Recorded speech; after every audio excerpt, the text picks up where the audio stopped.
আসসালামু আলাইকুম। আহ, আপনাদের সবাইকে ধন্যবাদ আমাদের সাথে ফিটাল অ্যানোমেলি কোর্স সেটাতে জয়েন করার জন্য। আমি ডক্টর মানসিলা হক, আমি আপনাদের ফিটাল অ্যানোমেলি কোর্সটা নিব। তো আজকে আমাদের ফিটাল অ্যানোমেলি কোর্সের সেকেন্ড ক্লাস, এবং সেকেন্ড যে ক্লাসটা সেটা আমাদের হবে যে ফিটাল স্কেলেটনের উপরে। ফিটাল স্কেলেটন একটা খুবই অ্যানোমেলির একটা মানে একটা অসম্ভব একটা ম্যান্ডেটরি এবং অসম্ভব ইম্পর্টেন্ট একটা পার্ট। তো নর্মালি আর এটা আরো বেশি যে দেখা যায় যে ফিটাল অ্যানোমেলি যখন আমরা স্ক্যান করি তখন দেখা যায় যে head, abdominal, chest, even gender যেটা সেটার উপরে আমরা আসলে অনেক বেশি গুরুত্ব দিই, কিন্তু দেখা যায় যে স্কেলেটনের ক্ষেত্রে আমরা এতটা বেশি আমরা কনফিউজড থাকি এবং এতটা বেশি জানিও না। আর দেখা যায় যে শুধুমাত্র দেখা যায় যে এফএলটার উপরে আমরা কনসেন্ট্রেট করি। তো ফিটাল স্কেলেটন যে অ্যানোমেলিটা, this is not only about measuring FL, আরো অনেক কিছু আছে এটার মধ্যে। অনেক ধরনের প্যাথোলজি আছে, অনেক ধরনের আল্ট্রাসাউন্ড ফাইন্ডিং আছে, এবং আমাদের জানতে হবে যে আসলে কোন বোনের মেজারমেন্ট কেমন, বোন ছাড়াও এখানে আরো স্পাইন আর অনেক কিছু আছে। তো আজকে আমি চেষ্টা করবো যে আপনাদেরকে ফিটাল স্কেলেটালের উপরে যেটা সেটা একটা ব্রিফ একটা যেটা সেটা একটা ডিসকাশন প্রেজেন্ট করার জন্য। তো শুরুতে আমি বলে নেই যে অ্যানোমিলি ক্লাস যেটা সেটা খুবই ড্রাই। অ্যানোমিলি আসলে ম্যাক্সিমাম যেটা যে প্যাথোলজি অথবা সবকিছু এটা ম্যাক্সিমাম যেটা সেটা হচ্ছে যে খুবই মুখস্থ এবং খুবই দেখা যায় যে মানে বোঝার কিছু নাই। তো এবং খুবই ড্রাই, খুবই বোরিং। তো তারপর আমি চেষ্টা করব যে আপনাদের কাছে যেটা বুলেট পয়েন্ট যেটা সেটা আপনাদের সামনে প্রেজেন্ট করার জন্য, এবং যেটা ম্যান্ডেটরি আমাদের দেখতে হবে সেই সব জিনিস প্রেজেন্ট করার জন্য, এবং একটু কোরিলেশন করে দেওয়ার জন্য, যাতে আপনাদের পরবর্তীতে ডায়াগনোসিসের সময় অথবা আপনারা যখন স্ক্যান করবেন তখন যাতে আপনারা ব্রিফলি খুবই ইলাবোরেট ভাবে অথবা খুবই কনফিডেন্টের সাথে আপনারা স্ক্যান করতে পারেন। তাহলে আমি চলে যাচ্ছি আমার আজকে প্রথম লেকচারে। চলুন আমরা জয়েন করি।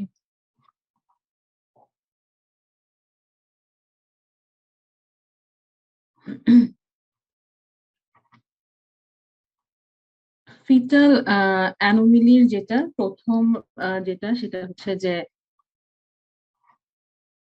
যে প্রথমেই যেটা নিয়ে আমি বলবো সেটা হচ্ছে যে আমাদের যে ফিটাল স্কেলেটন যেটা আছে, শুধু স্কেলেটন ফিটালের ক্ষেত্রে না, আপনি যদি নর্মাল হিউম্যান বডিতেও যদি স্কেলেটনটা চিন্তা করেন অথবা সব বোন বডির ফ্রেমওয়ার্ক চিন্তা করেন, তাহলে যেটা যে ফিটাল যে ফিটাল অথবা হিউম্যান স্কেলেটন যেটা সেটাকে আমরা দুই ভাগে ভাগ করে থাকতে পারি। প্রথম যেটা সেটা হচ্ছে যে এক্সিয়াল স্কেলেটন, যেটা আমাদের বডির এক্সিস বরাবর ফর্ম হবে, অথবা বডির আমরা ফ্রেমওয়ার্ক যেটা বলে থাকি। তার মানে হচ্ছে যে বডির মিডলাইন বরাবর যে এক্সিসটা যে ফর্ম করে যে সকল স্কেলেটন সেটা হচ্ছে আমাদের এক্সিয়াল স্কেলেটন। আর এটা ছাড়াও যেটা আরেকটা ভাগ আমরা করি সেটা হচ্ছে যে অ্যাপেন্ডিকুলার স্কেলেটন। অ্যাপেন্ডিকুলার স্কেলেটন যেটা হচ্ছে যে এক্সিস ফর্ম করার পরে আমাদের যেটা পেরিফেরি অথবা আমাদের লং বোন যেসব থাকে সেসব হচ্ছে আমাদের অ্যাপেন্ডিকুলার স্কেলেটন। তো এক্সিয়াল স্কেলেটন যেটা সেটা যেহেতু এক্সিস বরাবর ফর্ম করে এবং বডির মিড লাইন বরাবর থাকে, তাহলে মিড লাইনের যত যে ধরনের স্কেলেটন অথবা যত বোন আছে সবগুলো কিন্তু এটার আন্ডারে পড়ে যায়। তো প্রথমে যদি আপনি হেড টু টো চিন্তা করেন, তাহলে প্রথমে যেটা যে মোস্ট ক্র্যানিয়ালি যেটা থাকবে সেটা হচ্ছে আমাদের স্কালের যত বোন আছে সবগুলো আমাদের এক্সিয়াল স্কেলেটনের মধ্যে পড়ে যায়। তারপর যদি আপনি নিচের দিকে যান তাহলে হচ্ছে যে ভার্টিব্রা এবং রিব, আমাদের বডির যে স্পাইন যেটা ফিটাল স্পাইন সেটা হচ্ছে এক্সিয়াল স্কেলেটনের আন্ডারে পড়ে যায়।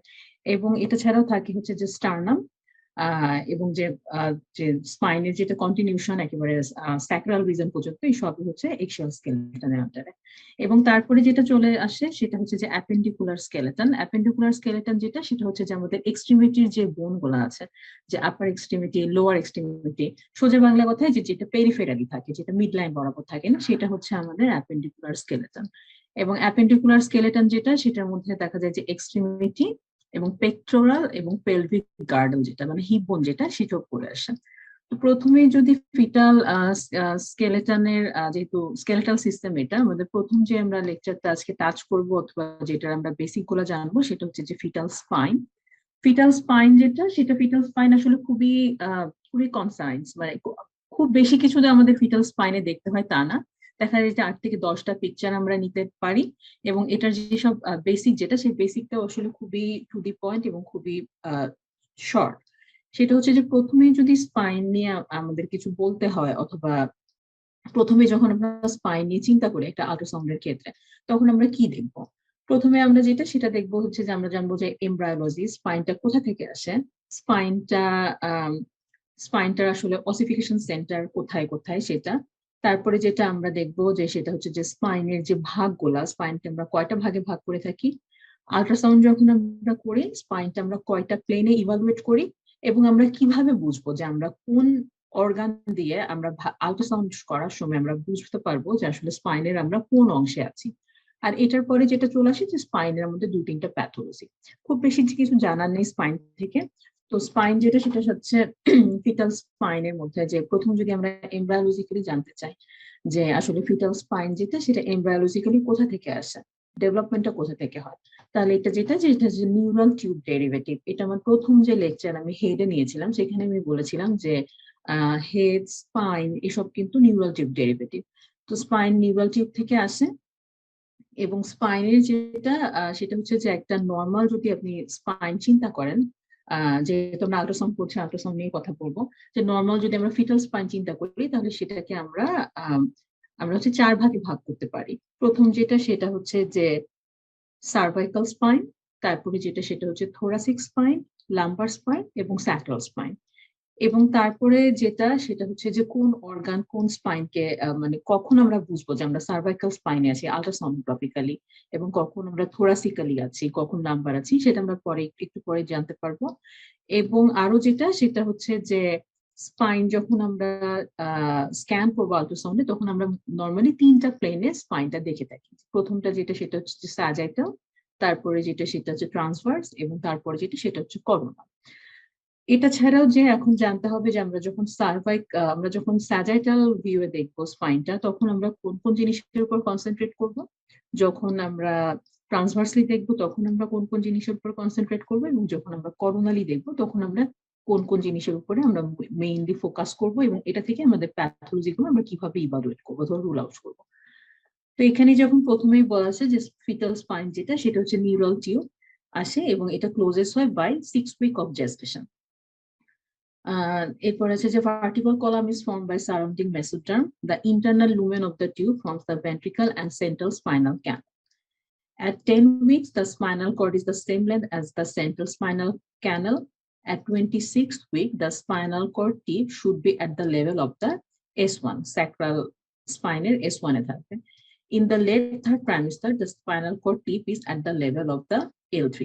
তার মানে দেখা যাচ্ছে যে প্রথম যখন মানে যখন একদম বাচ্চা মানে 10 উইকস থাকে তখন যে সেন্ট্রাল স্পাইনাল ক্যানেলটা যেতে থাকে সেটা হচ্ছে স্পাইনাল কর্ড আর সেন্ট্রাল স্পাইনাল ক্যানেলটা সেম লেন্থে থাকে।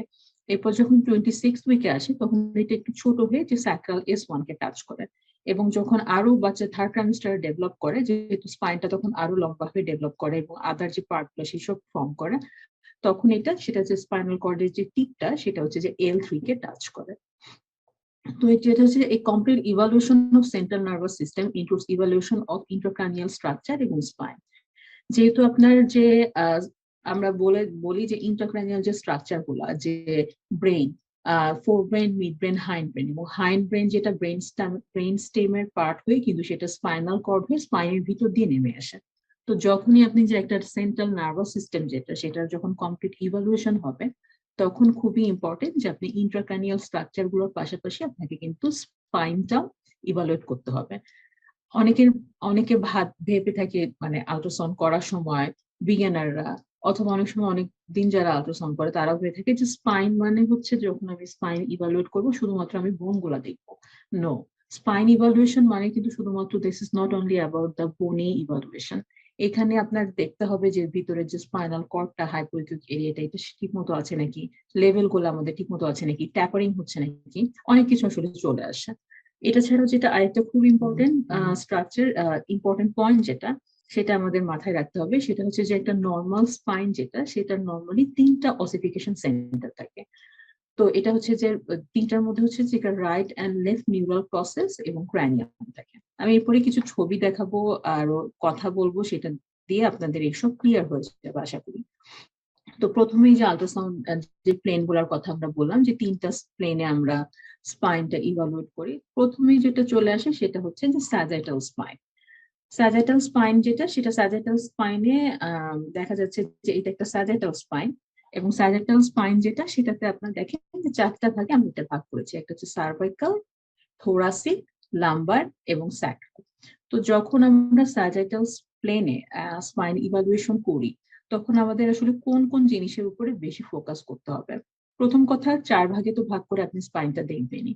এটার পরে যেটা দেখতে হবে যে নর্মাল যেটা যে স্পাইনের নর্মাল অ্যানাটমি, সেটা হচ্ছে যখন সার্ভাইকাল লেভেল থেকে স্পাইনটা স্টার্ট হয় তখন এটা আসলে ওয়াইড থাকে, এবং দেখেন যে যখন স্যাক্রাল লেভেলে চলে যাচ্ছে তখন কিন্তু স্পাইনটা একটা আরেকটার সাথে ট্যাপার করছে এবং একটা মানে একটা একটার সাথে টাচ করছে।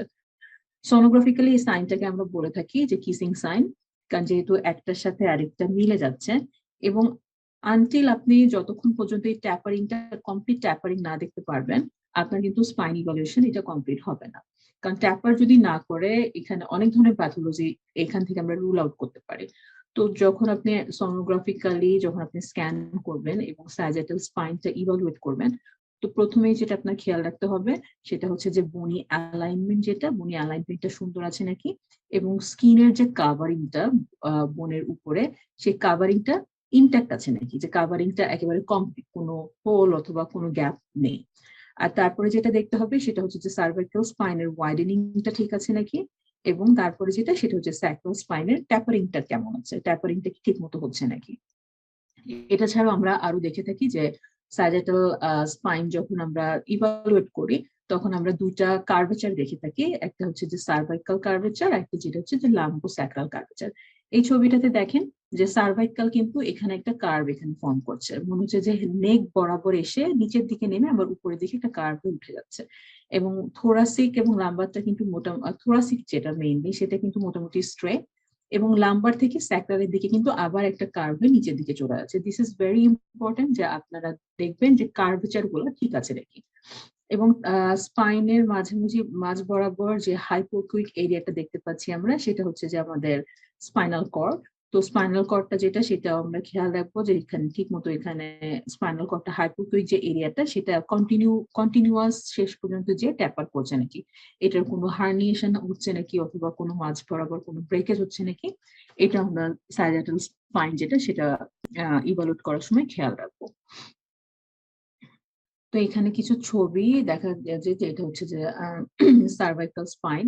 তো সার্ভাইকাল স্পাইন যেটা সেটা নর্মালি যে হেড হেড যেটা হেডের যেখানে শেষ হয় সেখান থেকে যে কার্ভটা উঠে যায় এটাকে আমরা সার্ভাইকাল স্পাইন বলি।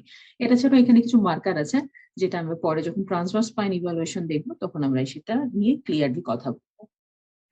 এটা হচ্ছে একটা থোরাসিক স্পাইন, দেখতে পাচ্ছেন যে থোরাসিক স্পাইনটা কিন্তু অনেকটা স্ট্রেট, কার্ভটা কিন্তু ওভাবে নেই। এবং এটা লাম্বোস্যাক্রাল স্পাইন, যে খুবই ইম্পর্টেন্ট যেটা সেটা হচ্ছে যে দুইটা কিন্তু একটা আরেকটার সাথে লেগে গেছে, ট্যাপার করছে, এবং যে কার্ভ নিচের দিকে নেমে যাচ্ছে।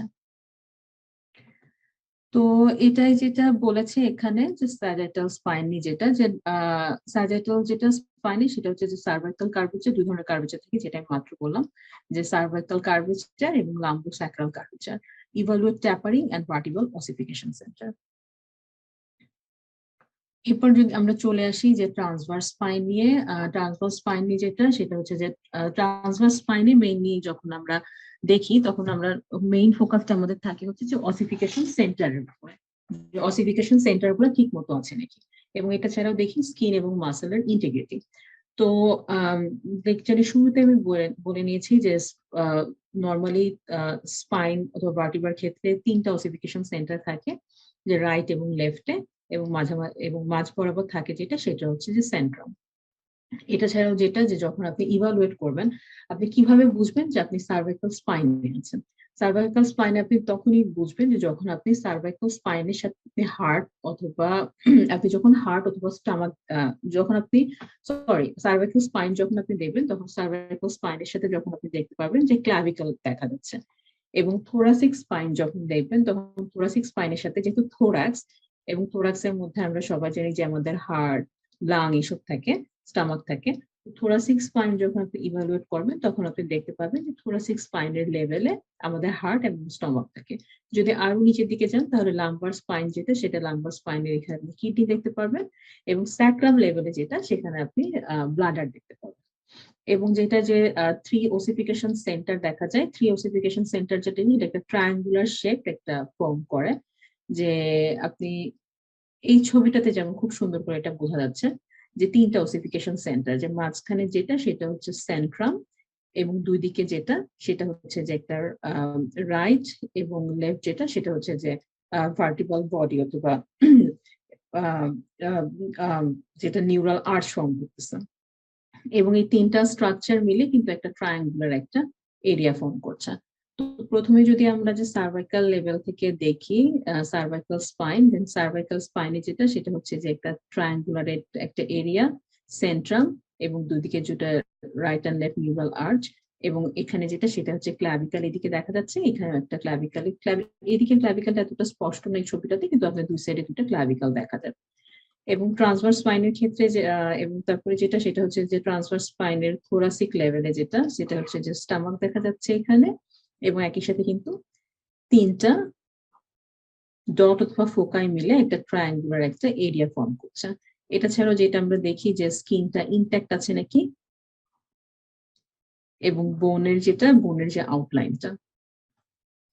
নিচের দিকে যদি আমরা যাই তাহলে হচ্ছে যে এখানে কিডনি দেখা যাচ্ছে দুই সাইডে দুটা, এবং মাঝখানে কিন্তু এই ছবিটাতে আসলে অসিফিকেশন সেন্টারটা খুব সুন্দর করে বোঝা যাচ্ছে, যে কিডনি লেভেলে আপনি যখন লাম্বার লেভেলে তখন দুই সাইডে দুইটা রাইট এবং লেফট, এবং মাঝখানে যেটা সেটা হচ্ছে সেন্ট্রাম বডি। এবং একই সাথে যে স্যাক্রাল লেভেলে যেটা সেটা হচ্ছে যে এখানেও সুন্দর করে দেখা যাচ্ছে যে একটা ট্রায়াঙ্গুলার এরিয়া ফর্ম করছে 3টা অসিফিকেশন সেন্টার মিলে, এবং নিচে কিন্তু ব্লাডার। তো এটা হচ্ছে আমাদের ট্রান্সভার্স স্পাইন এবং সার্জাইটাল স্পাইন চলে গেল। এরপরে যেটা সেটা হচ্ছে যে আমাদের করোনাল যে ভিউটা, করোনাল ভিউ কি দেখি, করোনাল ভিউটা ক্ষেত্রে দেখা হচ্ছে যে করোনাল ভিউ আমরা জানি যে স্পাইনের যে কার্ভেচার গুলো এটা আরো ভালোভাবে দেখা যায় করোনাল ভিউটাতে। এবং এই কার্ভেচারের জন্য যেসব প্যাথোলজি হতে পারে, যে অনেক সময় কাইফোসিস, স্কোলিওসিস, অনেক ধরনের কার্ভেচার প্যাথোলজি হয়, সেসব আমরা করোনাল ভিউয়ে দেখে থাকি। তো এটা হচ্ছে ছিল যে স্পাইনের বেসিক যে অ্যানাটমিটা সেটা। এটার বাইরে যেটা এখন আমরা জানবো যে আসলে যে স্পাইনে কি কি ধরনের প্যাথোলজি হতে পারে। তো স্পাইনের প্যাথোলজি আসলে অনেক ধরনের প্যাথোলজি হয়, কিন্তু আসলে যেসব প্যাথোলজি খুবই রেয়ার সেসব নিয়ে আমি কথা বলবো না, কারণ হয়তো দেখা যায় যে আপনাদের আহ মানে এটা দেখা যায় যে 10,000-এ অথবা 1 লাখে হয়তো কখনো একটাও পাওয়া যায় অথবা নাও পাওয়া যেতে পারে এরকম। তো আমি যেগুলো খুব কমন প্যাথোলজি, যেগুলো আমরা হর হামেশা দেখে থাকি অথবা মোর ফ্রিকুয়েন্টলি আমরা পাই, সেই প্যাথোলজি গুলো নিয়ে কথা বলবো, এবং যেগুলো আপনাদের আরডিপিএস পরীক্ষা তো ম্যান্ডেটরি। আবার আপনারা যখন পার্সোনাল লাইফে স্ক্যান করবেন তখনও এইসব যেসব আপনাদের জন্য অনেক দরকার হবে স্ক্যান করার সময়। তো প্রথম স্পাইনের যেটা সবচেয়ে কমন যেটা প্যাথোলজি, এবং এটা থেকে অনেক পরীক্ষা অনেক কোশ্চেনও আসে, এবং আমাদের যেটা একদম ম্যান্ডেটরি মানে খুবই ইম্পর্টেন্টলি জানতেই হবে, সেটা হচ্ছে যে প্রথম যে প্যাথোলজিটা সেটা হচ্ছে যে স্পাইনা বাইফিটা। স্পাইনা বাইফিটা যেটা, যে এখানে প্রথম লাইনটাই দেখেন, প্রথম লাইনটা লেখা আছে যে anencephaly and spina bifida are the most common neural tube defect. যেহেতু নিউরাল টিউব থেকে ব্রেন এবং স্পাইন দুটাই আসে, দুটারই এমব্রায়োলজিক্যালি এরা ডেভেলপমেন্ট হয় হচ্ছে নিউরাল টিউব থেকে। তো স্পাইনা বাইফিটা যেটা সেটা হচ্ছে স্পাইনের মধ্যে সবচেয়ে যেটা সেটা হচ্ছে most common neural tube defect. এবং এটা হয় হচ্ছে যে ফেইলার অফ নিউরোলেশনের জন্য হয়। নিউরোলেশন মানে হচ্ছে যে প্রথম ক্লাসে এটা বলে দেওয়া হয়েছে যে নিউরাল টিউবটা যখন প্রপার ক্লোজিং হয় না তখন সেটাকে বলা হয় নিউরোলেশন ডিফেক্ট। এবং এটার জন্য যেটা হয় যে নিউরাল টিউবের যখন প্রপার ক্লোজিং হয় না, তার মানে হচ্ছে যে হতে হতে যে এক জায়গায় যে আর হতে পারলো না ক্লোজিংটা। তো ক্লোজিং না হলে যেটা হয় যে দুই সাইডে যেহেতু দুই দিক থেকে দুইটা আর্ট চলে আসে, তাহলে মাঝখানে কি ক্লোজ না হতে পারলে কি জিনিসটা ফাঁকা থাকে, তাই না? তো একটা জায়গা যখন ডেভেলপমেন্টালি হতে হতে যখন জায়গাটা ফাঁকা থাকে, তখন কি হয় যে ওখান দিয়ে আপনার ভিতরের যে স্ট্রাকচার গুলা সেটার কি হয় যে একটা হার্নিয়েশন হয়। আপনি যদি একটা কন্ডেন্স মিল্কের একটা কৌটা চিন্তা করেন, অথবা একটা দুধের যদি একটা কৌটা চিন্তা করেন, যে এটার উপরের মুখটা কিন্তু সিল করা থাকে, তো উপরের যে মুখটা এটাকে যদি আমরা স্কিন হিসাবে চিন্তা করি, অথবা একটা নিউরাল টিউবের নিউরালেশন হিসাবে চিন্তা করি একটা কৌটাকে, তো যখন যে কৌটার মুখটা যখন বন্ধ থাকবে না, অথবা পুরোপুরি প্রপারলি যখন একদম ক্লোজ থাকবে না, জিপ থাকবে না, তখন কি হবে যে একটু যে ফাঁকাটা থাকে সেদিক দিয়ে কিন্তু যে ভিতরের যে কন্টেন্ট গুলো সেটা বাল্জ হয়ে বাইরের দিকে বের হয়ে আসবে। তো স্পাইনা বাইফিডার কনসেপ্টটা সেম, যে আমার নিউরাল টিউব, যেহেতু একটা টিউব, এটা ফর্ম হতে হতে একটা জায়গায় যে আমার এটা ফর্ম ঠিক মতো হলো না, এবং যখন হচ্ছে না তখন সেটা দিয়ে হচ্ছে যে ভিতরের যে কন্টেন্ট গুলা, স্পাইনাল কর্ড এবং হাইন্ড ব্রেন, যেটা ব্রেনের যে কন্টেন্ট গুলো, সেগুলো কি করবে যে ভিতর থেকে ওই ফুটা দিয়ে সেটা বাল্জ হয়ে অথবা হার্নিয়েট হয়ে বাইরে বের হয়ে আসবে। তো স্পাইনা বাইফিডা যেটা, সেটা অনেক ধরনের টাইপ হতে থাকে। দুইটা টাইপ খুব কমন এবং মোস্ট ইম্পর্টেন্ট, সেটা হচ্ছে একটা ওপেন স্পাইনা বাইফিডা, আর সেকেন্ড যেটা সেটা হচ্ছে যে ক্লোজড স্পাইনা বাইফিডা। এটা ছাড়াও থাকে, এটা ছাড়াও যেটা থাকে সেটা হচ্ছে যে আহ, একটা থাকে একটা থাকে ক্লাসিফিকেশন যেটাকে বলি আমরা সিস্টিকা, এবং সবচেয়ে যেটা খারাপ এবং যেটা একই সাথে খুবই রেয়ারও, আসলে আমরা পাইও ভাবে, সেটাকে আমরা বলি যে র্যাকিসিস। তো প্রথম যেটা আমরা কমন যেগুলো, সোজা যেগুলো, সেগুলো নিয়ে আগে কথা বলবো।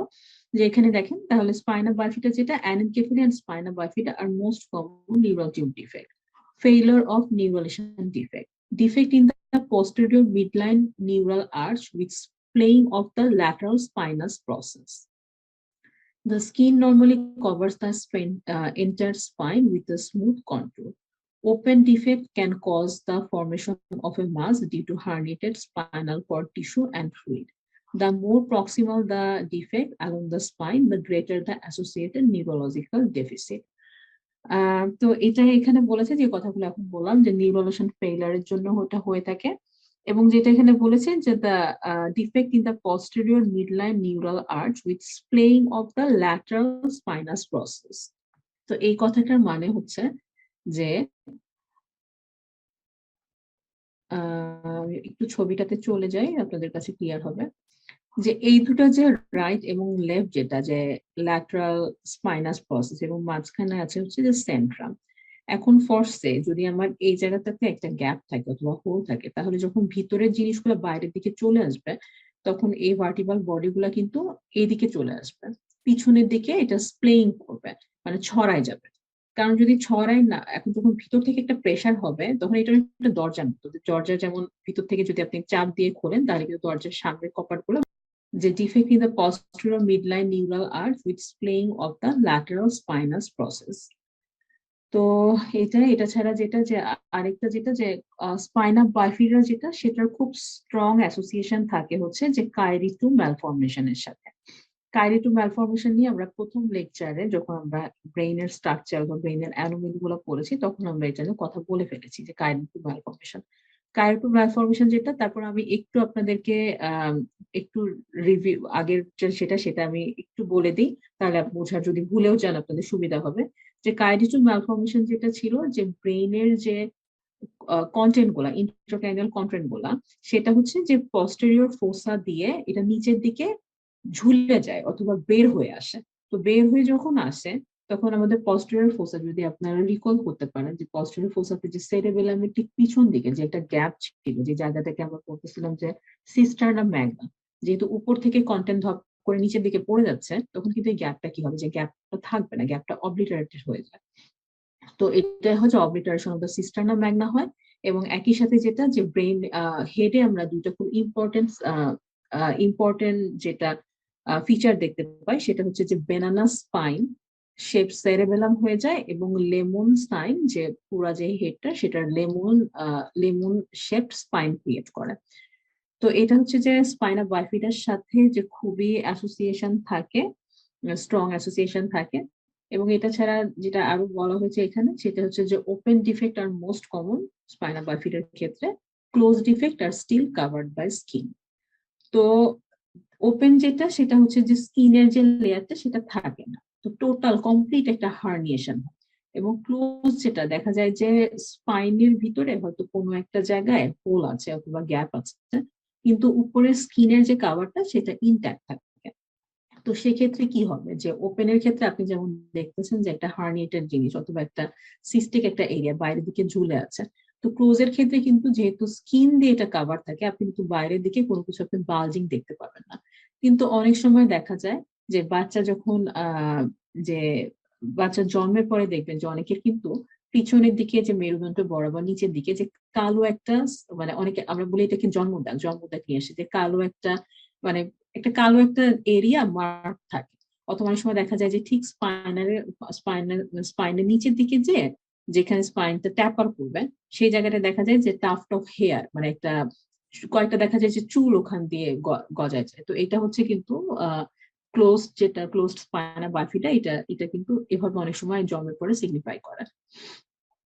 Best evaluated after 22 weeks because ossification of the spine should be completed. Scan from one end of the spine to other end in transaxial plane perpendicular to the spine.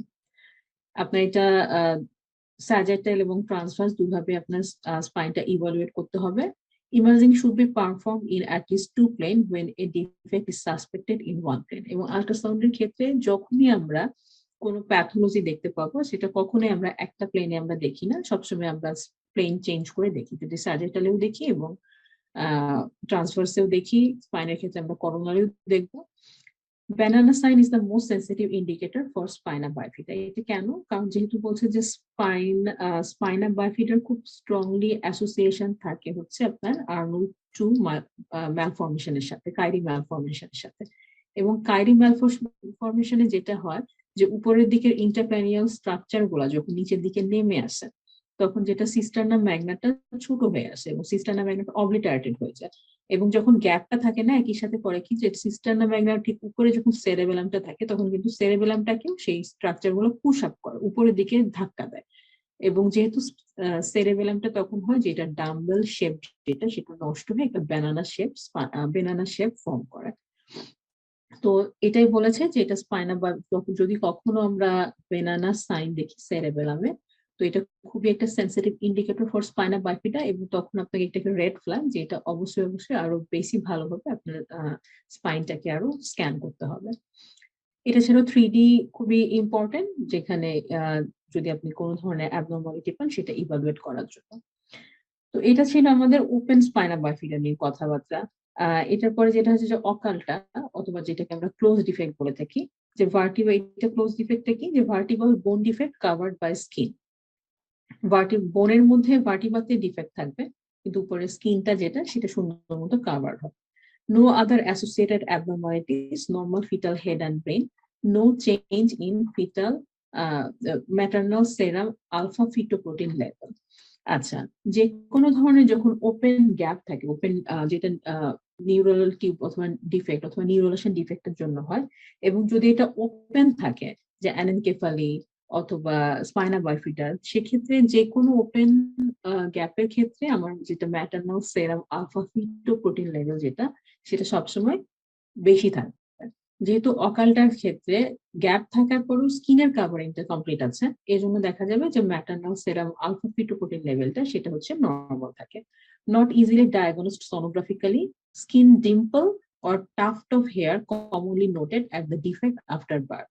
যেটা আমি একটু আগে বলেছি যে স্পাইনা বাইফিডা ওপেন যেটা, যেহেতু একটা হার্নিটেড structure আমরা দেখতে পাচ্ছি, তো এটা কিন্তু মিস করাটা খুবই টাফ। দেখা যাবে যে এটা চোখের সামনে মানে পড়বে আপনার, কিন্তু যদি অকালটা থাকে, অকালটার তো স্কিনের লেয়ারিংটা ইনট্যাক্ট থাকে, হয়তো ভার্টিবাল বডিতে ওখানে একটা গ্যাপ থাকে, তো যেহেতু ভার্টিবাল বডিটা খুবই ছোট এবং যদি গ্যাপটা খুব বড় না থাকে তখন কিন্তু অকালটাটা আমাদের ডায়াগনোসিস করাটা খুবই টাফ হয়। এবং যেটা যে জন্মের সময় যে অনেকের বার্থ ডিফেক্ট থাকে সেটা হচ্ছে যে স্কিন ডিম্পল, দেখা যায় যে ওই জায়গায় স্পাইনের মানে যেখানে স্পাইনটা শেষ হবে সেখানে দেখা যায় যে একটা গ্যাপের মতো থাকে, ডিম্পল ভিতরের দিকে বসে থাকে স্কিনটা, এবং অনেক সময় দেখা যায় যে এক গোছা চুল কোথাও মানে ওখান দিয়ে ঝুলতে থাকে। তো এটা হচ্ছে নর্মালি কমন একটা বার্থ ডিফেক্ট হিসাবে রিকগনাইজড হয়। এটা ছাড়া যেটা হচ্ছে যে অ্যাপার্টা সিস্টিকা এবং সবচেয়ে সিভিয়ার ফর্ম যেটা সেটা হচ্ছে র্যাকিসিস। অ্যাপার্টা যেটা সেটা হচ্ছে অ্যাসোসিয়েটেড কর্ড অ্যান্ড মেনিনজাস অ্যাবনর্মালিটি, যে কর্ড এবং মেনিনজাস যেটা সেটা যখন স্পাইনের সাথে দেখতে পারি যে কর্ড এবং মেনিনজাস অ্যাবনর্মালিটি আছে তখন সেটা হচ্ছে অ্যাপার্টা। সিস্টিকাটা কি? সিস্টিকা যেটা সেটা হচ্ছে যে মেনিনজাস যেটা সেটা যে একটা সিস্টিক স্ট্রাকচার, যে মেনিনজাস যেটা সেটা আপনার বাল্জ হয়ে চলে আসছে। শুধুমাত্র মেনিনজাস যদি হার্নিয়েশন হয় তাহলে হচ্ছে মেনিঙ্কোসিল, এবং মেনিনজাসের সাথে যখন ব্রেনের মানে কর্টিক্যাল যে ব্রেন কর্টেক্সের যে পার্ট ইন্টারক্রানিয়াল স্ট্রাকচার সেগুলো যখন হার্নিয়েশন হবে তখন সেটাকে বলি আমরা মাইলোমেনিঙ্গোসিল। তো মেনিঙ্গোসিল এবং মাইলোমেনিঙ্গোসিল দুটাই কিন্তু সিস্টিকার আন্ডারে পড়েছে। এবং আরো যদি বেশি ডিফেক্ট থাকে সেটাকে সবচেয়ে সিভিয়ার ফর্ম যেটা সেটাকে আমরা বলি যে র্যাকিসকিয়াস। তো তো রাকিসকিস যেটা সেটা হচ্ছে যে স্পাইন বরাবর একটা ক্লেফট ফর্ম হয়, মানে স্পাইনটা স্মুথলি থাকে না। দেখা যায় যে ওখানে যদি একটা রেল লাইনের স্ট্রাকচার চিন্তা করেন তাহলে দেখা যাবে যে রেল লাইনের দুই দিকে দুইটা যদি চিন্তা করি সমান্তরাল, মাঝে মাঝে কিন্তু আমাদের তক্তার মতো থাকে। তো এই তক্তাটা হচ্ছে অনেকটা ক্লেফট টাইপের। তো র্যাকিয়াসিস যেটা যে সেটা হচ্ছে যে স্পাইনের মাঝে মাঝে এরকম ফ্লুইড ফিল্ড ক্লেফট ফর্ম হয়। এবং ক্লেফট যখন ফর্ম হয় তখন কি হয়, অবভিয়াসলি যে তখন তো এটা একটা অবলিটারেশন দেয়, বাধা দেয়। তো এটা হচ্ছে যে most severe form. Spine completely splayed, open with myeloschisis. যেহেতু স্পাইনের এরকম একটা অবলিটারেশন হয়, ভাগ ভাগ হয়ে যায়, তো স্পাইনটা দেখা যায় যে কমপ্লিটলি এটা ওপেন থাকে। এবং ওপেন থাকার জন্য হয় যে ভিতরে সব মানে মেনিনজেস, স্পাইনাল কর্ড সবকিছু দেখা যায় যে বাল্জ করে আসে। ওপেন স্পাইনাল ডিফেক্টের ক্ষেত্রে এখানে আবার যেটা বলেছে যে increase maternal serum alpha fetoprotein, acetylcholinesterase level are identified in amniotic fluid sample from a pregnancy with open neural tube defect such as spina bifida. তো ওপেন যদি হয় তাহলে সেখানে আমরা হচ্ছে যে ম্যাটার্নাল সেরাম আলফা ফিটোপ্রোটিন লেভেলটা তো অবশ্যই ইনক্রিজ থাকবে যে কোনো নিউরাল টিউব ডিফেক্টে, এবং একই সাথে যে অ্যাসিটাইল কোলিনেস্টেরেজ যেটা সেটা আমরা দেখতে বেশি। তো সনোগ্রাফিক্যালি আসলে আমরা কি দেখবো? তো সনোগ্রাফিক্যালি এইসব যে এতক্ষণ যে কথা বললাম সেটা হচ্ছে যে কি স্পাইনা বাইফিডাটা আসলে কি, এটা কেন হয়, কয়টা টাইপ। কিন্তু যেটা মোস্ট ইম্পর্টেন্ট সেটা হচ্ছে যে সনোগ্রাফিক্যালি আমরা যখন দেখবো তখন আমরা কি পাবো। সনোগ্রাফিক্যালি যেটা সেটা হচ্ছে যে আপনি যদি চিন্তা করেন প্রথমে যেটা চিন্তা করতে হবে যে স্পাইনা বাইফিডাটা কি, সেটা হচ্ছে যে অ্যাবনর্মাল হার্নিয়েশন। তো যখন অ্যাবনর্মাল হার্নিয়েশন হবে তখন অবশ্যই আমি দেখবো যে ভিতর থেকে কিছু একটা একটা বাল্জ, একটা এরিয়া সলিড এবং সিস্টিক কম্পোনেন্ট মিলে যেটা তৈরি হবে কমপ্লেক্স এরিয়া, সেটা বাল্জ করে থাকবে। এবং এই এরিয়াটাকে যদি আপনি স্ক্যান করেন তাহলে দেখবেন যে এটা স্পাইনের সাথে এটা একটা কানেকশন আছে। এটার বাইরে কি হবে, যেহেতু বাল্জ করছে, তো যেটা হচ্ছে যে ভার্টিবাল যেটা সেটা ভার্টিবালের রাইট এবং লেফট যেটা ভার্টিবাল বডি সেটা হচ্ছে আপনি স্প্লেইংটা পাবেন। এটা ছাড়া এটা যখন পাবো তখন আমরা মোটামুটি কনফার্ম যে আচ্ছা এটা একটা স্পাইনা বাইফিডা। তারপরে যেটা সেটা দেখবো যে যেহেতু স্পাইনা বাইফিডার সাথে কাইরি টু ম্যালফরমেশনের স্ট্রং অ্যাসোসিয়েশন থাকে তখন আমরা তাড়াতাড়ি হেড ভালো মতো ইভালুয়েট করবো। এবং হেডের ক্ষেত্রে যে প্রথমেই দেখবো যে একটা lemon shape spine, lemon shape sorry head cranium, এবং সেটা ছাড়া যেটা যে সেরেবেলাম যেটা সেটা ব্যানানা শেপ সেরেবেলাম থাকবে, এবং অবলিটারেশন অফ দ্য সিস্টার্না ম্যাগনা থাকবে। তো এটাই যেটা সেটা হচ্ছে যে এই কথাগুলো এখানে বলা আছে যে সোনোগ্রাফিক্যালি কি কি পাবো, splaying of the vertical process best demonstrated in transverse plane, U অথবা V shape vertical segment. V যেটা সেটা হচ্ছে এটাকে যদি আমরা দুইটা ল্যাটারাল প্রসেস চিন্তা করি তাহলে দেখেন দুইটা কিন্তু দুই দিকে ছড়াই পড়তেছে। তো এরকম একটা শেপ পাবেন ভার্টিকাল সেগমেন্টে। Herniation of tissue complex mass associated cranial finding, smaller head, frontal bossing, obliteration of cisterna magna, displacement of fourth ventricle and cerebellar varmis. Banana sign, 99% case more specific predictor for the lemon sign. এটা ছাড়াও যেটা সেটা হচ্ছে যে lemon sign পাবো। তো এখানে কিছু স্পাইনা বাইফিডার ছবি আমি দেখাচ্ছি। স্পাইনা বাইফিডা যেটা সেটা হচ্ছে যে এখানে দেখেন যে ভার্টিব্রা যেটা সেটা হচ্ছে একটা ভি শেপ ভার্টিবাল প্রসেস যেটা সেটা ফর্ম করছে। স্প্লেইং অফ দা দুই সাইডের দুইটা যে ভার্টিবাল বডি সেটা হচ্ছে ছড়ায় আছে।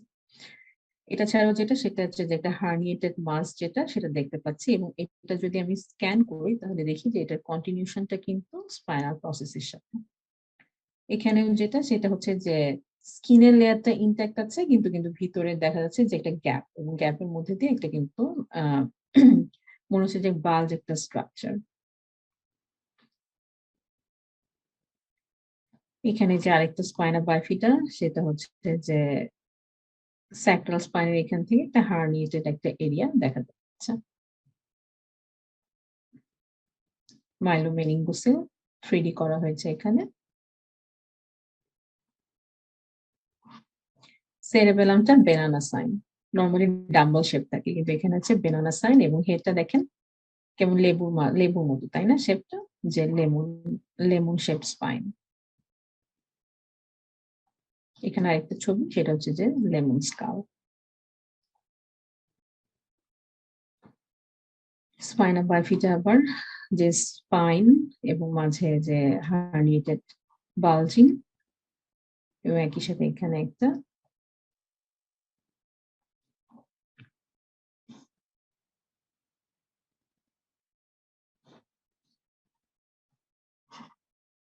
ওপেন স্পাইনা বাইফিটা, এবং এটা দেখা যাচ্ছে যে ক্লোজড, স্কিনের লেয়ারটা কিন্তু ইনট্যাক্ট, কিন্তু ভিতরে কিন্তু এটা একটা বালজিং, ট্যাপারিং হয়নি বরঞ্চ বালজিং হয়ে আছে। আচ্ছা, এটা হচ্ছে যে অকালটা, উপরে লেয়ারিংটা কিন্তু ঠিক আছে, স্কিনের লেয়ারিংটা, কিন্তু ভার্টিবাল যদি বডি দুটো দেখেন এটা কিন্তু স্প্লেন, অনেকটা এই যে ইউ শেপ অথবা একটা ভি শেপ।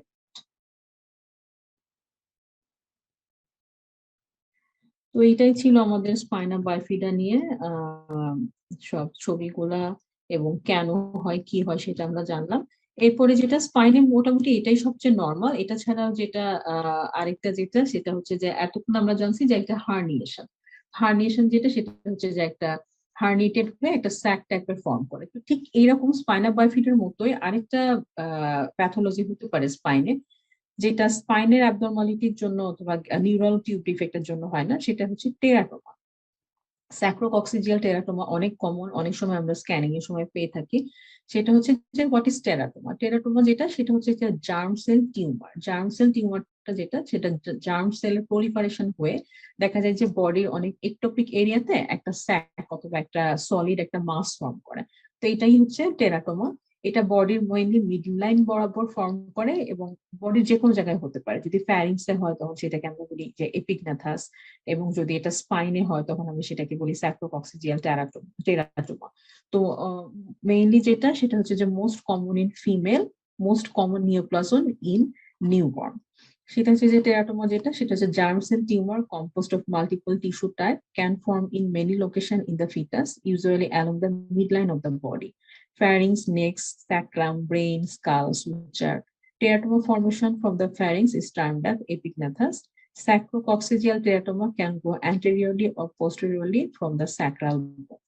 তো এবং এটার যেটা সোনোগ্রাফিক্যাল অ্যাপিয়ারেন্স, এবং যে যে কারণে আমি এটার নিয়ে কথা বলছি সেটা হচ্ছে যে এটার সোনোগ্রাফিক অ্যাপিয়ারেন্সটা অলমোস্ট সিমিলার লাইক স্পাইনা বাইফিটা, কিন্তু কিছু ডিফারেন্সিয়েটিং পয়েন্ট আছে যে যেটা দিয়ে আমরা এটাকে আলাদা করি। তো sonographic appearance যেটা সেটা হচ্ছে যে complex appearance with cystic solid and calcified area. এটা একটা সিস্টিক এরিয়া হতে পারে, সলিড এরিয়া হতে পারে, যেটা একটা স্পাইনের স্যাক্রাল স্পাইনের এখান থেকে বাল্জ হয়ে থাকে। Usually demonstrate increase vascularity to support the growth.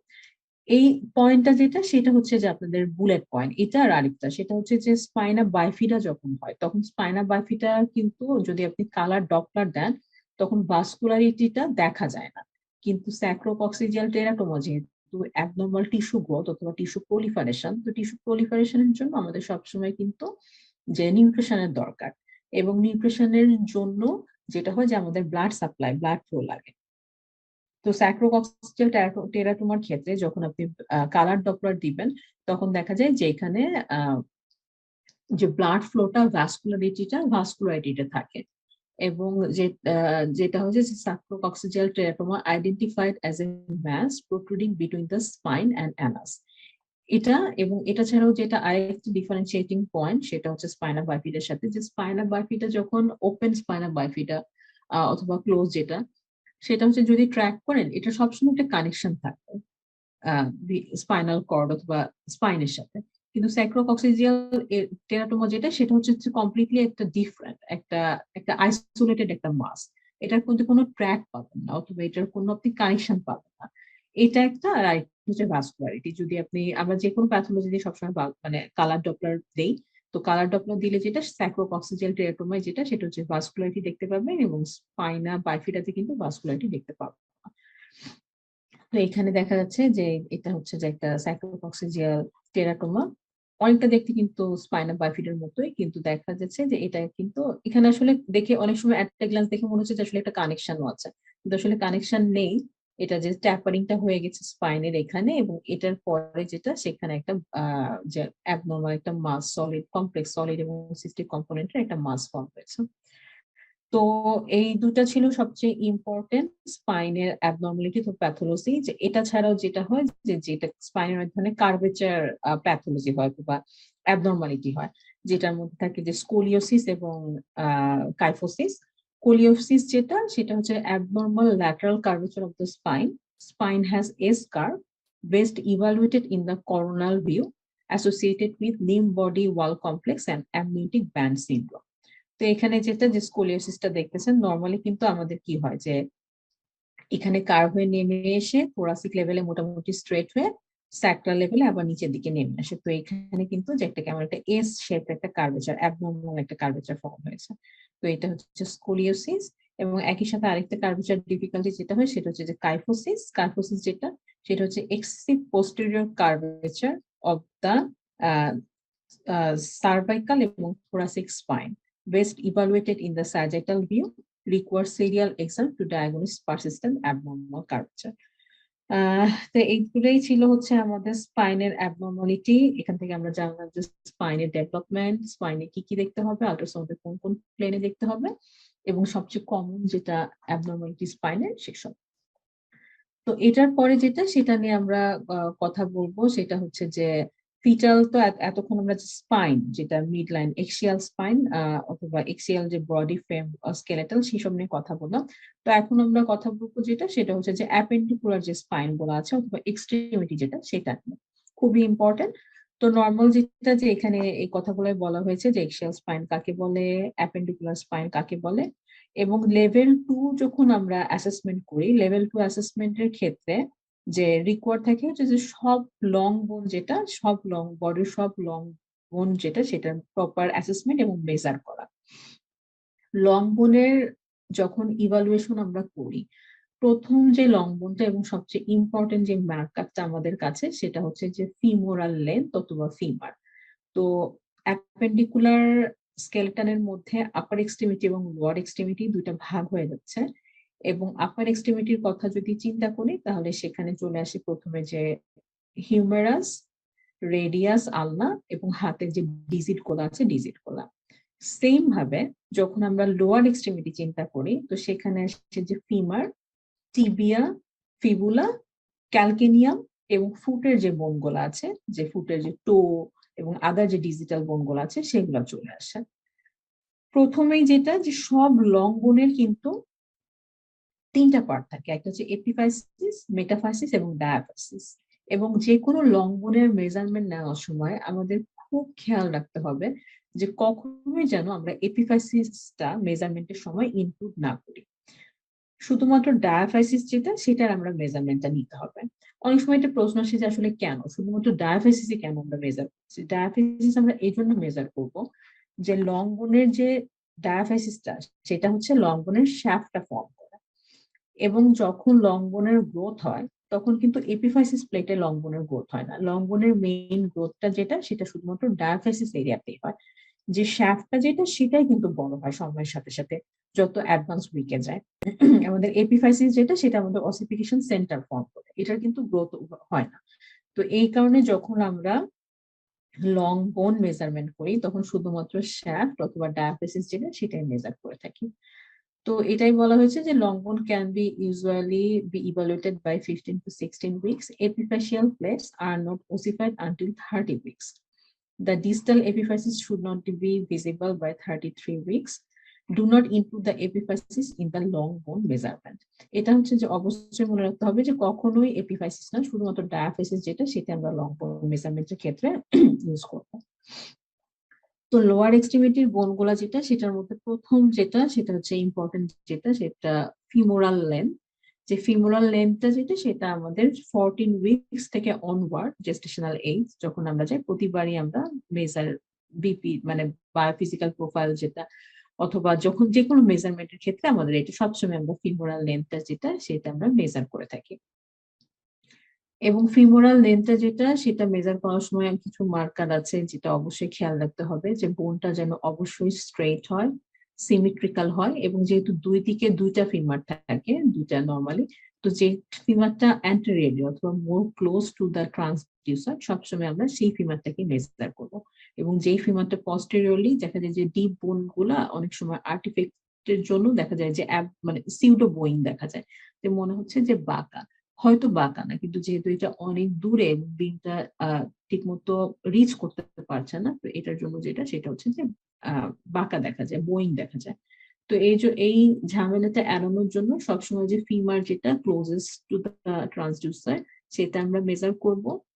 অবশ্যই যে প্লেনটা নিব সেটা স্ট্রেট হতে হবে, সিমেট্রিক হতে হবে এবং যেটা করব যে যদি কখনো আমাদের মনে হয় যে ফিমারে কোনো অ্যাবনর্মালিটি আছে বোনের কন্ট্রোলে, তখন যদি দরকার হয় তখন আমরা লিনিয়ার ট্রান্সডিউসার ইউজ করেও আমরা এটা ঠিক মতো মানে আরো মোর ক্লিয়ারলি এটা ইভালুয়েট করতে পারি।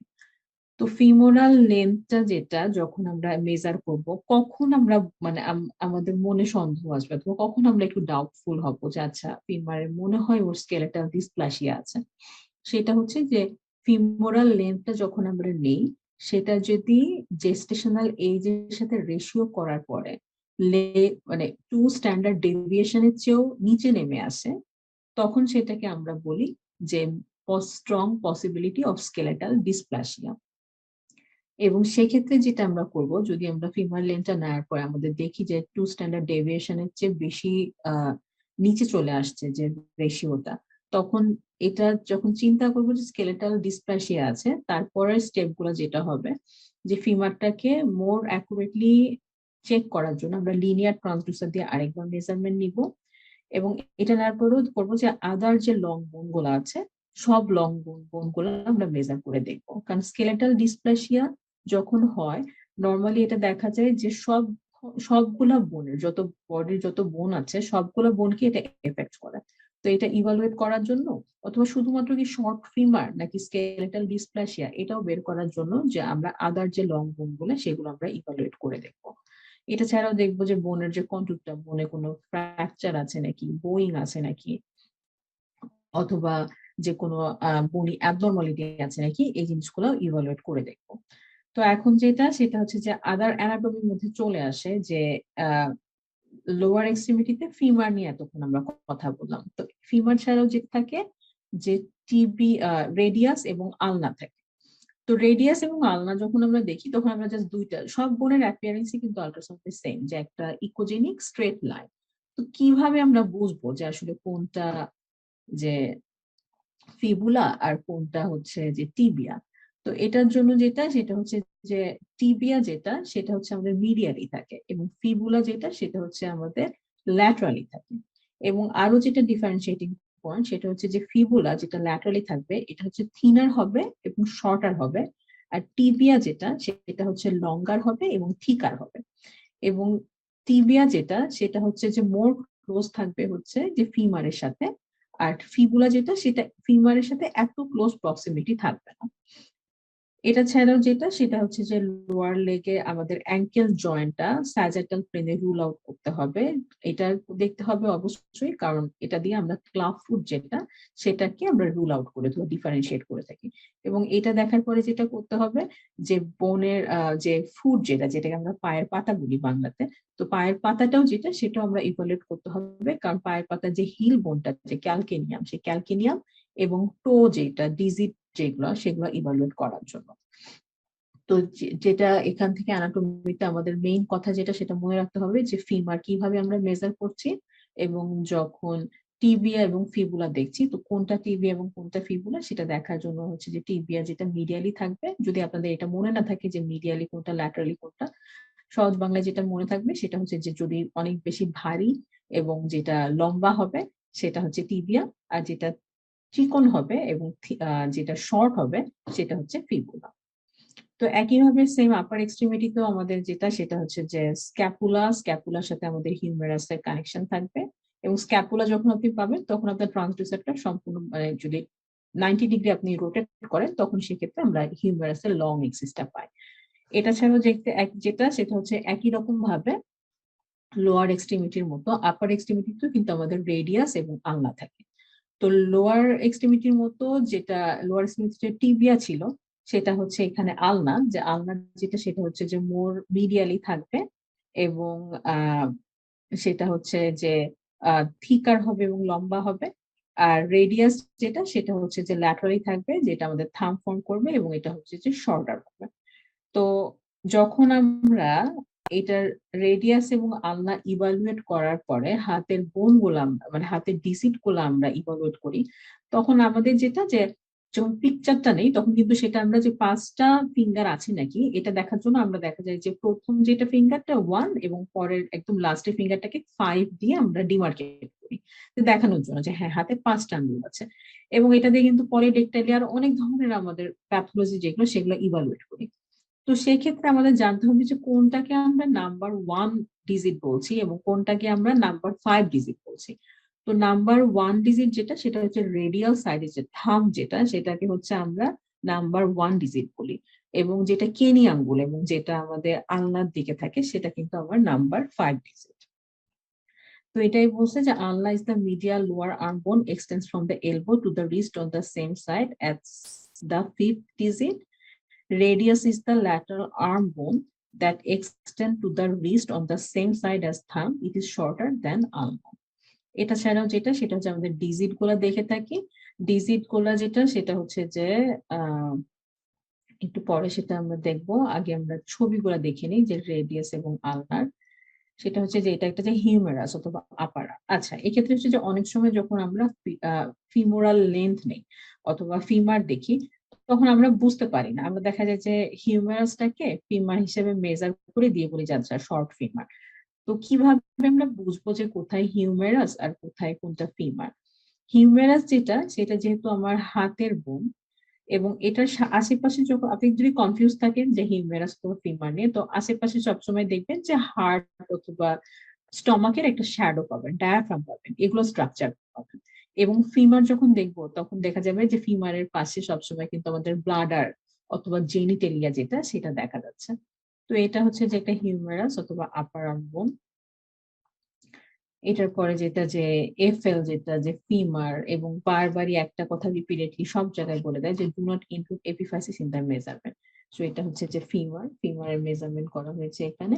এবং এই ছবিটাতে দেখেন যে ফিমারের সাথে কিন্তু জেনিটেলিয়ার একটা পার্ট যেটা সেটা চলে আসছে। আচ্ছা, যেটা হচ্ছে আলনা এবং রেডিয়াস।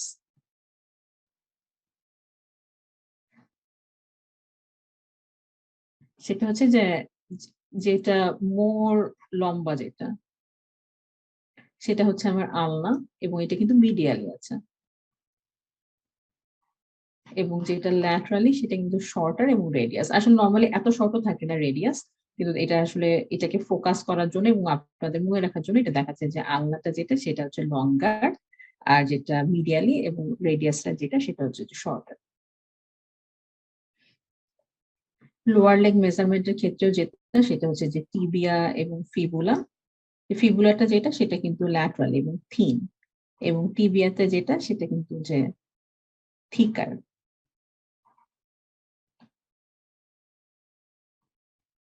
আচ্ছা, এরপরে যেটা সেটা হচ্ছে যে ফিটাল ফুট মেজারমেন্ট, যেটা সেটা হচ্ছে যে পায়ের পাতা অথবা যেটা আমি বললাম যে আমরা পায়ের পাতায় বলে থাকি বাংলাদেশে, বাংলাতে। তো সেটা হচ্ছে যে ফিটাল ফুট মেজারমেন্ট, যেটা সেটা হচ্ছে যে হিল যেটা সেই বোনটা যে ক্যালকেনিয়াম, এবং যেটা লংগেস্ট টো বোন, লংগেস্ট ডিজিট যেটা যে পায়ের যে আঙ্গুলগুলো সেগুলোর মধ্যে সবচেয়ে যেটা লম্বা, সেখান থেকে সরাসরি হিল বরাবর আমি যদি একটা লম্বা লাইন নেই তাহলে এটা হচ্ছে আমাদের ফুট মেজারমেন্ট। ফুট মেজারমেন্টটা একটা অনেক ইম্পর্টেন্ট একটা সিগনিফিকেন্স আছে, সেটা হচ্ছে যে যখন ফুট মেজারমেন্ট নিবেন সেরেবেলামে, যেমন মাথার ক্ষেত্রে যে সেরেবেলামটা সবসময় জেস্টেশনাল এজের কোইনসাইড মানে একই থাকে, যে যার 18 সপ্তাহ সাধারণত সেরেবেলামটা মেজার করলেও দেখা যায় যে 18 মিলিমিটার। তো ফুটের ক্ষেত্রে কিন্তু এটা যে আপনার যে জেস্টেশনাল এজটা যেটা সেটার সাথে ফুটের যে মেজারমেন্টটা সেটা কোইনসাইড করে। দেখা যায় যে কারো যদি জেস্টেশনাল এজ 18 থাকে তাহলে দেখা যায় যে ফুটের যখন আমরা মেজারমেন্ট নিই তখন ফুটটাও কিন্তু 18 মিলিমিটারই থাকে। সবসময় জেস্টেশনাল এজের সাথে কোইনসাইড করে থাকে।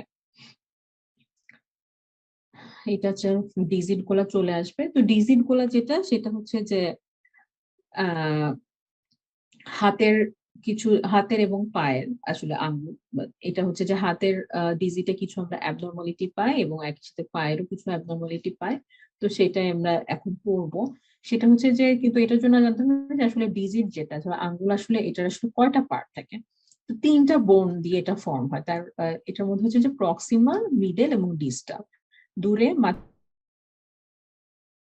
মাঝখানে এবং কাছে। তো সাধারণত সব ফিঙ্গারে এই 3টা বোন পাওয়া যায়। তো এক্সেপশন যেটা শুধুমাত্র থাম থাকে, থামে যেটা শুধুমাত্র যে প্রক্সিমাল এবং ডিস্টাল ফ্যালাংস থাকে, এখানে কিন্তু কোনো মিডিয়াল ফ্যালাংস থাকে না। পরীক্ষাতে এই কোশ্চেনটা অনেক সময় আসে, অথবা অনেক সময় যদি স্পেসিফিক্যালি আপনার যদি ইভালুয়েট করেন যে হাতের, তখন 3টা সবখানে আপনি দেখবেন যে 3টা ডটের মতো আসলে ডিজিটের ক্ষেত্রে যে 3টা বোন। শুধুমাত্র থামে যে তখন আপনি দেখবেন যে এখানে শুধুমাত্র প্রক্সিমাল এবং ডিস্টাল, মাঝখানের যেটা সেটা কিন্তু নাই। এজন্য কিন্তু থামটা আমাদের বাকি যে আঙ্গুলগুলো সেগুলো হচ্ছে সে কিন্তু ছোট হয়। তো এখানে কি ধরনের অ্যাবনরমালিটি হতে পারে যে ডিজিতে, সেটা হচ্ছে যে যদি ৫ টার চেয়ে বেশি আঙ্গুল পান, সেটা হচ্ছে নাম শুনেই বোঝা যাচ্ছে পলি, বেশি। তো সেটা হচ্ছে পলিডেকটাইলি। সিনডেকটাইলি যেটা সেটা হচ্ছে যে আঙ্গুলগুলো ফিউজ থাকবে। একটা আরেকটার সাথে লেগে থাকবে। এবং যেটা যে ক্লিনোডেকটাইলি সেটা হচ্ছে যে 4th এবং 5th ডিজিট, যেটা নিয়ে আমি মাত্র বললাম। যে রেডিয়াল কিন্তু আমাদের থাম্ব যেটা সেটা নাম্বার 1 এবং কেনি আঙ্গুল যেটা সেটা নাম্বার 5। তো দেখা যায় যে অ্যাবনরমাল কার্ভেচার হবে যেটা 4th এবং 5th ডিজিটটা। সেটা হচ্ছে এটাকে বলি ক্লিনোডেকটাইলি। এটা ছাড়াও অনেকে দেখা যায় যে লবস্টার ক্ল হ্যান্ড, যে হাত মানে যেমন খামচি দেওয়ার আগে যেরকম আমরা যে একটা ক্ল হ্যান্ড বানাই, সেই কন্ডিশনটা হচ্ছে একটোডেকটাইলি। আর ২ টা গ্যাপ থাকে, যেটা গ্যাপ ২ টা গ্যাপ প্যাথোলজি থাকে। তো এটার মধ্যে ১ম টা যেটা সেটা হচ্ছে পায়ের, সেটা হচ্ছে যে স্যান্ডেল গ্যাপ বলে থাকি আমরা। যে যখন আমরা স্যান্ডেল পরি তখন কিন্তু বুড়া আঙ্গুল আর পাশের আঙ্গুলটার মধ্যে, মানে বুড়া আঙ্গুল যেহেতু আমাদের যেটা সেটা হচ্ছে যে থাম্ব, আ পায়ের ক্ষেত্রে যেটা বুড়ো আঙ্গুল সেটা হচ্ছে ১ নাম্বার এবং কেনির দিকে যেটা যে ছোটটা যেটা সেটা ৫ নাম্বার। দেখা যায় যে বুড়ো আঙ্গুল এবং মাঝের আঙ্গুলের মধ্যে কিন্তু একটা গ্যাপ থাকে যে স্যান্ডেল পরার সময়। তো যদি এটা স্যান্ডেল পরার সময় গ্যাপ না থাকে, আমাদের সবসময় দেখা যায় যে আ ফিটাল ইভালুয়েশন এর সময় দেখি যে অ্যাবনরমাল একটা গ্যাপিং 1st এবং 2nd টোর মধ্যে, সেটা হচ্ছে আমাদের স্যান্ডেল গ্যাপ। আর হাতের ক্ষেত্রে যেটা সেটা হচ্ছে ট্রাইডেন্ট গ্যাপ। এটা হচ্ছে যে ৩ এবং ৪ নাম্বার ফিঙ্গারের মধ্যে একটা এক্সেসিভ গ্যাপ থাকে। এই কোয়েশ্চেন গুলো হয়তো আসলে যে যখন আমরা প্র্যাকটিস করি, যদি হ্যাঁ খুব অ্যাবনরমালি থাকে অথবা যদি আমরা একটা ডাউন সিনড্রোমের সব মার্কার পাই, তখন আমরা দেখা যায় যে স্যান্ডেল গ্যাপটা ইভালুয়েট করি অথবা ট্রাইডেন্ট গ্যাপটা যেটা সেটা আমরা দেখি। কিন্তু এটা ছাড়াও যারা আরডিএমএস পরীক্ষা দিবেন এই কোয়েশ্চেনটা খুব আসে যে স্যান্ডেল গ্যাপ যেটা সেটা কোন কোন বোনের মধ্যে হয়, যেটা ট্রাইডেন্ট গ্যাপ যেটা সেটা আমাদের কোন কোন বোনের মধ্যে হয়। এবং স্যান্ডেল গ্যাপটা কিন্তু লোয়ার এক্সট্রিমিটিতে হয় এবং ট্রাইডেন্ট গ্যাপটা সেটা হচ্ছে যে আমাদের ফিঙ্গার, হাতে যেটা সেটা হচ্ছে আপার এক্সট্রিমিটিতে হয়ে থাকে। কিছু আমি ছবি দেখাই আপনাদেরকে, তাহলে আরো ক্লিয়ার হয়ে যাবে জিনিসগুলা। সেটা হচ্ছে যে পলিডেকটাইলি, এখানে দেখা যাচ্ছে যে ৫ নাম্বার মানে কেনি আঙ্গুল, এটার পাশে কিন্তু আরেকটা আঙ্গুল, তো ৬ টা পলিডেকটাইলি, যে ১, ২, ৩, ৪, ৫ এবং এখান থেকে পাশ দিয়ে কিন্তু আরেকটা। মানে ১ নাম্বার আমাদের আসলে থাম্বটা হবে। তো ১, ২, ৩, ৪, ৫ এবং সাইড দিয়ে কিন্তু যে আরেকটা বোনের মধ্যে আরেকটা আঙ্গুল। এবং এটা হচ্ছে যে ট্রাইডেন্ট গ্যাপ যেটা সেটা হচ্ছে যে অ্যাবনরমাল একটা গ্যাপিং 3rd এবং 4th ফিঙ্গারের মাঝে। ট্রাই নাম দিয়ে মনে রাখতে পারেন যে ট্রাই মানে ৩ আসলে। তো এটা ৩ এবং ৪ নাম্বার আঙ্গুলের মাঝখানে যে একটা অ্যাবনরমাল গ্যাপিং। এবং ক্লিনজড ফিস্ট, যে হাতটা মুঠা করে আছে, এটা মনে সিনডেকটাইলি। এটা হচ্ছে ক্লিনোডেকটাইলি, যে অ্যাবনরমাল কার্ভেচার। এবং এই যে সিনডেকটাইলি যেটা সেটা হচ্ছে যে মনে হয় যে বোনগুলা ফিউজড হয়ে গেছে ফিঙ্গার গুলো একটা আরেকটার সাথে। এটার আরেকটার নাম হচ্ছে যে মিট অ্যান্ড হ্যান্ড। মনে হয় যে হাতের মধ্যে মোজা পড়ে আছে। এই যে মিট অ্যান্ড হ্যান্ড দেখে মনে হচ্ছে যে হাতের মধ্যে যেমন আমরা মোজা পরে থাকলে যে আঙ্গুলগুলা বোঝা যায় না, সবগুলা মনে হয় যে একই রকম। তো এরকম একটা মিট অ্যান্ড হ্যান্ড যেটা সেটা ফর্ম করে। তো এটা ছিল হচ্ছে যে আমাদের ডিজিট যেসব সেই ডিজিটের প্যাথোলজি গুলা। এটা ছাড়াও যে আমাদের ডিজিটের প্যাথোলজির বাইরেও আমাদের এক্সট্রিমিটি যেটা, তো এক্সট্রিমিটিরও কিছু স্ট্রাকচারাল মানে প্যাথোলজি থাকতে পারে, ডিফর্মিটি থাকতে পারে। তো এটাকে হচ্ছে যে এটার কিছু টার্মিনোলজি আছে যেগুলা প্র্যাকটিসের সময় ইম্পোর্টেন্ট, কিন্তু প্র্যাকটিসের চেয়েও অনেক বেশি ইম্পোর্টেন্ট হচ্ছে যখন আপনি কোনো কম্পিটিটিভ পরীক্ষায় যাবেন, যেমন আরডিএমএস পরীক্ষা অথবা কার্ড পরীক্ষা যাবেন সেই ক্ষেত্রে। তো এক্সট্রিমিটি যেটা সেটা হচ্ছে যে টার্মিনোলজি গুলো হচ্ছে যে অ্যামেলিয়া, অ্যাক্রোমেলিয়া, রাইজোমেলিয়া, মেসোমেলিয়া। মেলিয়া হচ্ছে আমাদের এক্সট্রিমিটি। তো হচ্ছে সবসময় একটা যে নাই এরকম একটা টার্ম বোঝায়। তো অ্যামেলিয়া যেটা সেটা হচ্ছে যে অ্যাবসেন্স অফ এক্সট্রিমিটি, যে এক্সট্রিমিটির অ্যাপ্লাসিয়া হয়ে গেছে, তো এক্সট্রিমিটি ফর্মই করেনি। আরেকটা যেটা সেটা হচ্ছে যে রাইজো এবং মেসো। তো রাইজো মানে হচ্ছে যে প্রক্সিমাল এবং মেসো যেটা সেটা হচ্ছে যে ডিস্টাল। যখন আমরা মেডিকেলে অ্যানাটমি মানে অ্যানাটমি পরীক্ষা দিছি তখন কিন্তু আমাদের খুব চলে আসতো যে মেসোপেরিটোনিয়া, মেসো অ্যাপেন্ডিক্স। তো মেসো মানে হচ্ছে যে সবসময় যেটা ডিস্টালি ফর্ম হবে, যে ডিস্টাল যে অ্যাপেন্ডিকুলার মানে একটা আলাদা একটা স্ট্রাকচার, তো সেটা হচ্ছে মেসো। তো এখানে যে মেসো মানে ডিস্টাল, আর রাইজো যেটা সেটা হচ্ছে যে প্রক্সিমাল। তো রাইজোমিলিয়া যেটা যে শর্টেনিং থাকবে যে প্রক্সিমাল বোন অথবা এক্সট্রিমিটি। তো প্রক্সিমাল বোন কোনটা থাকে? আপার এক্সট্রিমিটিতে যেটা সেটা হচ্ছে হিউমেরাস, এবং লোয়ারে যেটা হচ্ছে ফিমার। তো হিউমেরাস এবং ফিমারের শর্টেনিং যেটা সেটা হচ্ছে আমাদের রাইজোমেলিয়া। এবং মেসোমেলিয়া যেটা সেটা হচ্ছে যে ডিস্টাল লং বোন of the extremity, tibia fibula অথবা রেডিয়াস আলনা। এটা ছাড়া হচ্ছে অ্যাক্রোমেলিয়া। অ্যাক্রোমেলিয়া হচ্ছে যে four shortening of the bone of the hands এবং ফিট। হ্যান্ড এবং যে ফিটের মানে আপার এবং লোয়ার এক্সট্রিমিটির যেটা মানে প্রক্সিমাল বোনের যেটা সেটার যদি শর্টেনিং থাকে তাহলে সেটা হচ্ছে অ্যাক্রোমেলিয়া। মাইক্রোমেলিয়া হচ্ছে যে সব মানে প্রক্সিমাল এবং ডিস্টাল সব সেগমেন্টের বোনের যদি শর্টেনিং হয় তাহলে সেটা হচ্ছে যে মাইক্রোমেলিয়া। এটা ছাড়া থাকে যে ফিকোমেলিয়া এবং হেমোমেলিয়া। ফিকোমেলিয়া হচ্ছে যে প্রক্সিমাল যে বোনটা সেটার যদি কমপ্লিট অ্যাবসেন্স থাকে। তো অ্যাবসেন্স যদি থাকে, তো যদি আপার লিম্বের কথা চিন্তা করি এবং যদি প্রক্সিমাল বোন আপার লিম্বের ক্ষেত্রে হচ্ছে যে হিউমেরাস। তো হিউমেরাস যদি না থাকে কিন্তু টিবিয়া ফিবুলা আবার ঠিকই আছে, অথবা রেডিয়াস আলনা যেটা সেটা ঠিকই আছে। তো রেডিয়াস আলনা আছে কিন্তু হিউমেরাস নাই, তখন কি হবে যে রেডিয়াস আলনাটা দেখা যাবে যে আমাদের শোল্ডার গ্রিডল যেটা, যে শোল্ডার থেকে আমাদের টিবিয়া এবং আলনাটা অ্যারাইজ করবে। আর পায়ের লোয়ার এক্সট্রিমিটির ক্ষেত্রে যেটা হবে যে ফিমার থাকবে না। ফিমার না থাকলে যেটা হবে যে হিপের পরে আমরা যেটা টিবিয়া ফিবুলাটা সেটা দেখতে পাবো। তো মেইনলি ফেকোমেলিয়া যেটা সেটা হচ্ছে যে কমপ্লিট অ্যাবসেন্স অফ লং বোন সেগমেন্টস অফ দ্য এক্সট্রিমিটি। আর হেমিমেলিয়া যেটা সেটা নাম শুনে বোঝা যাচ্ছে যে হেমি। তো এখানে হচ্ছে যে absence of a longitudinal segment of a knee. আর এটা ছাড়া হচ্ছে যে অ্যাপোডিয়া, অ্যাপোডিয়া হচ্ছে absence of foot or feet যার পানি। আর যে অ্যাক্রেডিয়া যেটা সেটা অ্যাবসেন্স অফ দ্য হ্যান্ড। আর অ্যাক্রোপোডিয়া যেটা সেটা অ্যাবসেন্স অফ হ্যান্ড এবং ফিট। আমরা নর্মালি যখন চিন্তা করি আমাদের কাছে হাত পা মানেই থাকে হচ্ছে যে পুরো একটা পা, কিন্তু যদি চিন্তা করেন যে সোনোগ্রাফিক্যালি অথবা অ্যানাটমিক্যালি তখন কিন্তু পায়েরও আসলে কতগুলো সেগমেন্ট হয়ে যায়, তাই না? যে প্রক্সিমাল, ডিস্টাল, তারপরে ফুট, ডিজি। তো এইসব যে আলাদা আলাদা ভাবে বোঝানোর জন্য এই টার্মিনোলজিটা। আমি একটা ছবি দেখাই আপনাদেরকে, তারপরে হচ্ছে যে জিনিসটা আরো মোর ক্লিয়ার হয়ে যাবে। সেটা হচ্ছে যেসব বোন গুলা, এই ছবিটা দেখেন যে নর্মাল যে বোনের যেটা নিয়ে আমরা কথা বললাম এটা হাতের, হ্যাঁ, যে এটা হচ্ছে আমাদের প্রক্সিমাল। তো প্রক্সিমাল যেটা সেটা হচ্ছে হিউমেরাস, এবং ডিস্টাল সেগমেন্টের মধ্যে হচ্ছে আমাদের রেডিয়াস এবং আলফা। তো রাইজোমেলিয়া যেটা সেটা আমরা বলছিলাম যে প্রক্সিমাল সেগমেন্টের যেটা শর্টেনিং। এখানে কিন্তু হিউমেরাসটা ছোট, কিন্তু দেখা যাচ্ছে যে রেডিয়াস আলনার কিন্তু আবার মেজারমেন্টটা একই আছে। আর মেসোমেলিয়ার ক্ষেত্রে যেটা দেখেন যে রেডিয়াস এবং আলনাটা কিন্তু ছোট হয়ে গেছে, কিন্তু হিউমেরাসটা আবার ঠিকই আছে। তো রাইজো প্রক্সিমাল, আর মেসো ডিস্টাল। আর মাইক্রো হচ্ছে যে যখন বোনের সবগুলা বনই ছোট ছোট পাবো।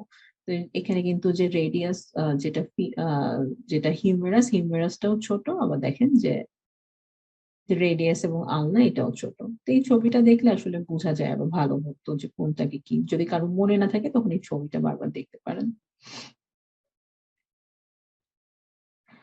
তো এটা ছাড়াও আরো সনোগ্রাফিক্যালি যেটা আমরা দেখি যে মেসোমেলিয়া, মেসোমেলিয়া যেটা সেটা হচ্ছে যে আহ যেটা যে ডিস্টাল সেগমেন্টটা যেটা এটা আমাদের প্রক্সিমাল, যেটা প্রক্সিমাল বোনটাকে বুঝাইছে, আর যেটা ডিস্টাল সেটা হচ্ছে যে ছোট।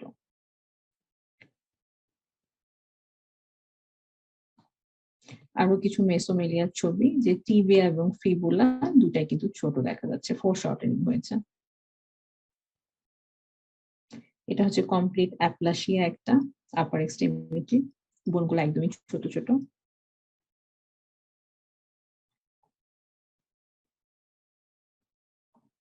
মাইক্রোমেলিয়া যে পা, এটা লোয়ার এক্সট্রিমিটির ক্ষেত্রে দেখা হয়েছে যে একদমই যেটা ফিমারটাও ছোট, এবং যেটা ডিস্টাল যে বোনগুলো সেগুলো ছোট ছোট।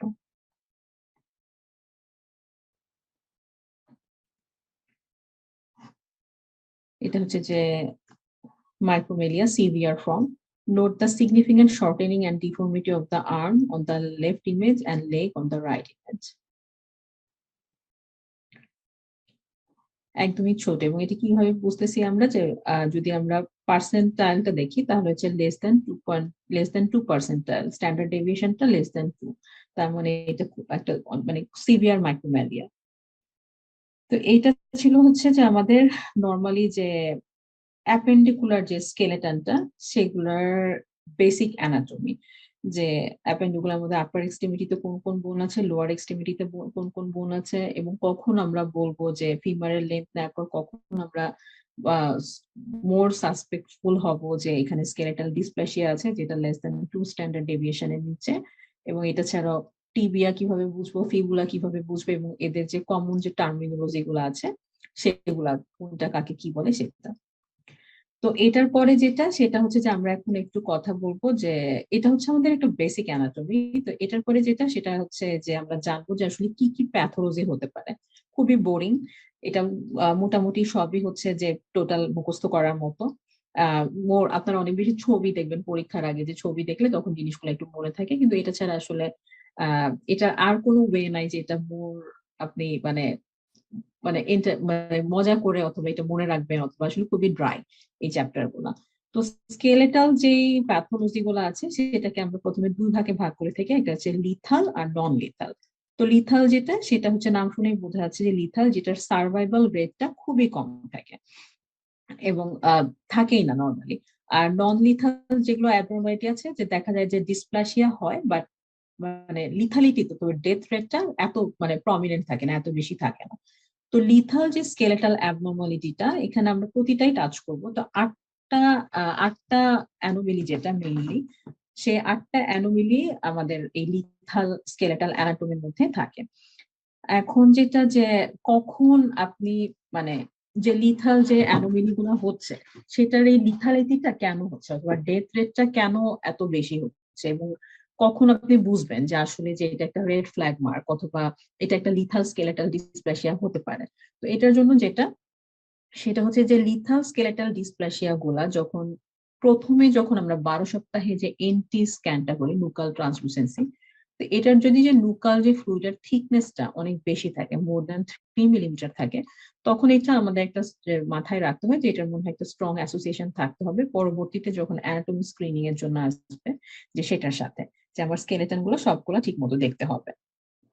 এবং তারপরে যেটা যে লিথাল স্কেলেটাল ডিসপ্লাসিয়ার যে মারা যাওয়ার অথবা লিথালিটির যেটা ফার্স্ট যেটা দুইটা কারণ, সেটা হচ্ছে যে থোরাক্সটা খুবই ন্যারো শেপ থাকে, খুবই ন্যারো শেপ থোরাক্স থাকে। এবং ন্যারো শেপ থোরাক্স থাকার জন্য যেটা হয় যে যেহেতু থোরাক্সের মধ্যে আমাদের লাংটা থাকে, তো লাংয়ের ডেভেলপমেন্টটা এত সুন্দরভাবে হয় না। তো এখানে লাংয়ের ডেভেলপমেন্টটা না হওয়ার জন্য সেটা হচ্ছে যে পালমোনারি হাইপোপ্লাসিয়া হয়।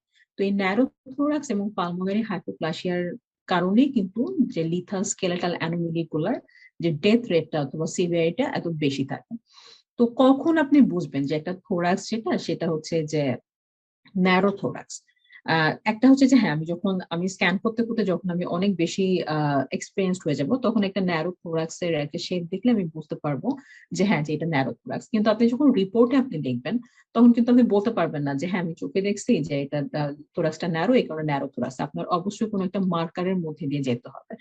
তো যেটা আমাদের মার্কারটা যেটা সেটা হচ্ছে যে সিভিয়ারলি হাইপোপ্লাস্টিক থোরাক্স আমরা কখন বলবো, সেটা হচ্ছে যে থোরাসিক সার্কামফারেন্স যেটা, সেটা হচ্ছে যদি 5th percentile of gestational age এর নিচে চলে আসে, তখন তখন সেটাকে আমরা বলবো যে এটা হচ্ছে সিভিয়ার হাইপোপ্লাস্টিক থোরাক্স। তো থোরাসিক সার্কামফারেন্সটা আমরা কখন নেই সোনোগ্রাফিক্যালি, সেটা হচ্ছে যে হার্ট যখন আপনারা স্ক্যান করেন। তো হার্টের ক্ষেত্রে আমরা যখন হার্টের ভিউ গুলা দেখি, প্রথম যে ভিউটা আমরা দেখি যে fourth chamber view of the heart, যেটা আমরা ট্রান্সভার্সে দেখি, ট্রান্সভার্স এরিয়াতে, এবং হার্টের খুব সুন্দর একটা ছবি আমরা দেখি যে অ্যাপেক্সটা পয়েন্টেড এবং 4টা চেম্বারই দেখা যায়। তো হার্টের এই ফোর্থ চেম্বার ভিউ যেটা, তখন আমরা আহ যে সার্কামফারেন্সটা এবং হার্টের ফোর্থ চেম্বার ভিউ এর ওই ভিউটাতে আমরা যদি থোরাক্সের সার্কামফারেন্সটা নিই সেম লাইক অ্যাবডোমিনাল সার্কামফারেন্স, এবং এটাকে আমরা জেস্টেশনাল এইজের সাথে যদি রেশিও বের করি এবং রেশিওটা যদি 5th পার্সেন্টাইলের নিচে চলে আসে, তখন সেটাকে আমরা বলি যে সিভিয়ার হাইপোপ্লাস্টিক থোরাক্স।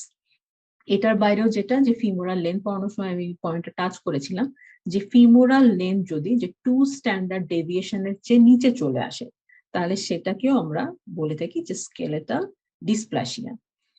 আর যেটা যে লিথাল স্কেলেটাল ডিসপ্লাসিয়া যেটা, সেটা হচ্ছে typically has a FLAC ratio less than 0.16। তো মেইনলি যেটা সেটা হচ্ছে যে আমাদের চারটা আমরা ভ্যালু ইউজ করি, তার মধ্যে তিনটা হচ্ছে ম্যান্ডেটরি। প্রথমটা যেটা যে থোরাসিক, যখনই আপনি দেখবেন আপনার কাছে মনে হবে যে থোরাক্সটা ন্যারো, তখন আমরা হার্টের 4 চেম্বার ভিউয়ে যে আমরা যে থোরাক্সিক যে সার্কামফারেন্সটা সেটা বের করবো। সেটা যদি আমার 5th পার্সেন্টাইলের নিচে নেমে আসে, সেকেন্ড যেটা আমি করব সেটা হচ্ছে যে ফিমারের আমি লেন্থটা নিব, এবং ফিমারের লেন্থটা জেস্টেশনাল এজের চেয়ে যদি 2 স্ট্যান্ডার্ড বিলো ডেভিয়েশন চলে আসে, দেন এটা আরো আমাকে স্ট্রংলি বলতেছে যে হ্যাঁ এখানে স্কেলেটাল ডিসপ্লাসিয়া আছে। থার্ড যেটা আমি করব যে ফিমোরাল লেন্থটা যেটা, সেটার সাথে আমি এসির যেটা সেটা হচ্ছে যে অ্যাবডোমিনাল সার্কামফারেন্সের রেশিও বের করব, এবং এই রেশিওটা যদি 0.16 এর চেয়ে কম চলে আসে, তাহলে মোটামুটি শিওর আমি যে হ্যাঁ এখানে একটা স্কেলেটাল ডিসপ্লাসিয়া আছে, এবং এটা most probably lethal skeletal dysplasia. এটা ছাড়াও যেটা আমরা এডিশনালি করে থাকি সেটা হচ্ছে যে ফিমার আর ফুটের লেন্থটা নিয়ে থাকি। তো যদি আপনারা একটু রিকল করেন, একটু পিছনের দিকে যান, যে ফুট পড়ানোর সময় আমি যেটা বলেছিলাম যে ফুটের পিছন দিকে অথবা পায়ের পাতায় যেটা লংগেস্ট ডিজিট থাকবে, সেখান থেকে আরম্ভ করে হিল পর্যন্ত যদি আমরা একটা লাইন টানি, এবং সেই লাইনটা টানার পর যে মেজারমেন্টটা পাবো সেটার সাথে যে ফিমোরাল যে লেন্থ আমরা নিয়েছি সেটার যদি আমরা একটা রেশিও বের করি, তাহলে এবং এই রেশিওটা যদি 0.8 এর নিচে থাকে, তখনও কিন্তু এটা কি বলে যে লিথাল স্কেলেটাল ডিসপ্লাসিয়ার একটা খুব স্ট্রং একটা সাজেস্টিভ অথবা স্ট্রংলি সাজেস্টিভ ও স্কেলেটাল ডিসপ্লাসিয়া। তো ফুট এবং ফিমারের লেন্থটা নর্মাল যেটা সেটা হচ্ছে যে 0.99, মানে 1 পর্যন্ত আমরা নর্মাল বলি। তো 9 থেকে 1 পর্যন্ত নর্মাল যে রেঞ্জটা, এবং 0.8 এর নিচে যদি চলে আসে তাহলে সেটা হচ্ছে অ্যাবনর্মাল।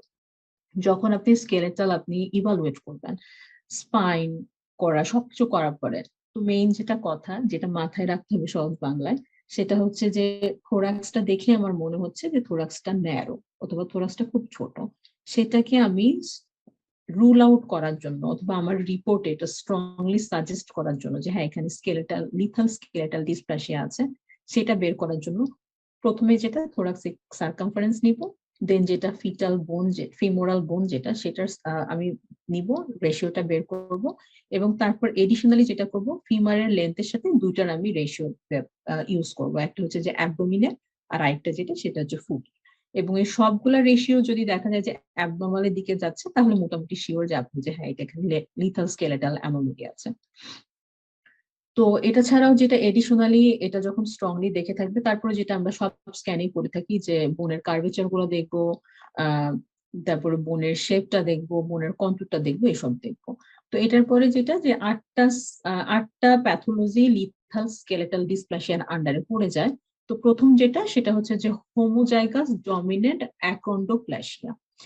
আচ্ছা, যেহেতু হোমোজাইগাস ডমিনেন্ট অ্যাকন্ডোপ্লাসিয়া যেটা সেটা লিথালের আন্ডারে পড়ে যায়, তো প্রথমে যেটা মাথায় রাখতে হবে যে দুইটা সিমটম অবশ্যই আমার কমন থাকবে। একটা হচ্ছে প্রথমটা যেটা যে ন্যারোথোরাক্স, আর 2 নাম্বার যেটা সেটা হচ্ছে যে পালমোনারি হাইপোপ্লাসিয়া। তো এই যে নামগুলা নর্মালি এটা আমাদের লিথাল কোনটা নন লিথাল কোনটা, এটা মেইনলি আমাদের যে RDMS পরীক্ষা অথবা যে কোনো আপনার কম্পিটিটিভ পরীক্ষা সেটার সাথে কিন্তু আসে যে কোন সিমটম। আপনি যখন রিয়েল লাইফে যখন স্ক্যান করবেন তখন আপনার শুধু দেখতে হবে যে আচ্ছা স্কেলেটাল ডিসপ্লাসিয়া আছে, আহ কোন কোন মার্কার দিয়ে এটা আমি দেখতে পাচ্ছি, কিন্তু আপনি কিন্তু রিপোর্টে আপনি কখনো মানে এটা দেওয়াটা টাফ যে হ্যাঁ এটা কি অ্যাকন্ড্রোপ্লাসিয়া নাকি থ্যানাটোকোরিক ডিসপ্লাসিয়া। মেইনলি এই জিনিসগুলো আপনার লাগবে যে এক্সাম পাসের জন্য।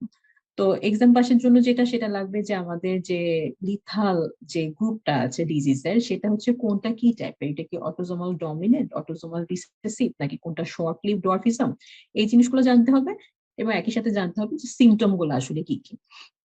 তো হোমোজাইগাস ডমিনেন্ট অ্যাকন্ডোপ্লাসিয়া যেটা প্রথম লিথাল স্কেলেটাল ডিসঅর্ডার নিয়ে আমি কথা বলবো, সেটা হচ্ছে একটা যে short limb dysplasia, lethal dysplasia. এটা হচ্ছে একটা শর্ট লিম্ব ডোয়ার্ফিজমের মধ্যে এটা পড়ে যায়, এবং প্রথম দুইটা সিমটম যে কমন যেটা থাকবে সেটা হচ্ছে যে ন্যারো থোরাক্স এবং পালমোনারি হাইপোপ্লাসিয়া।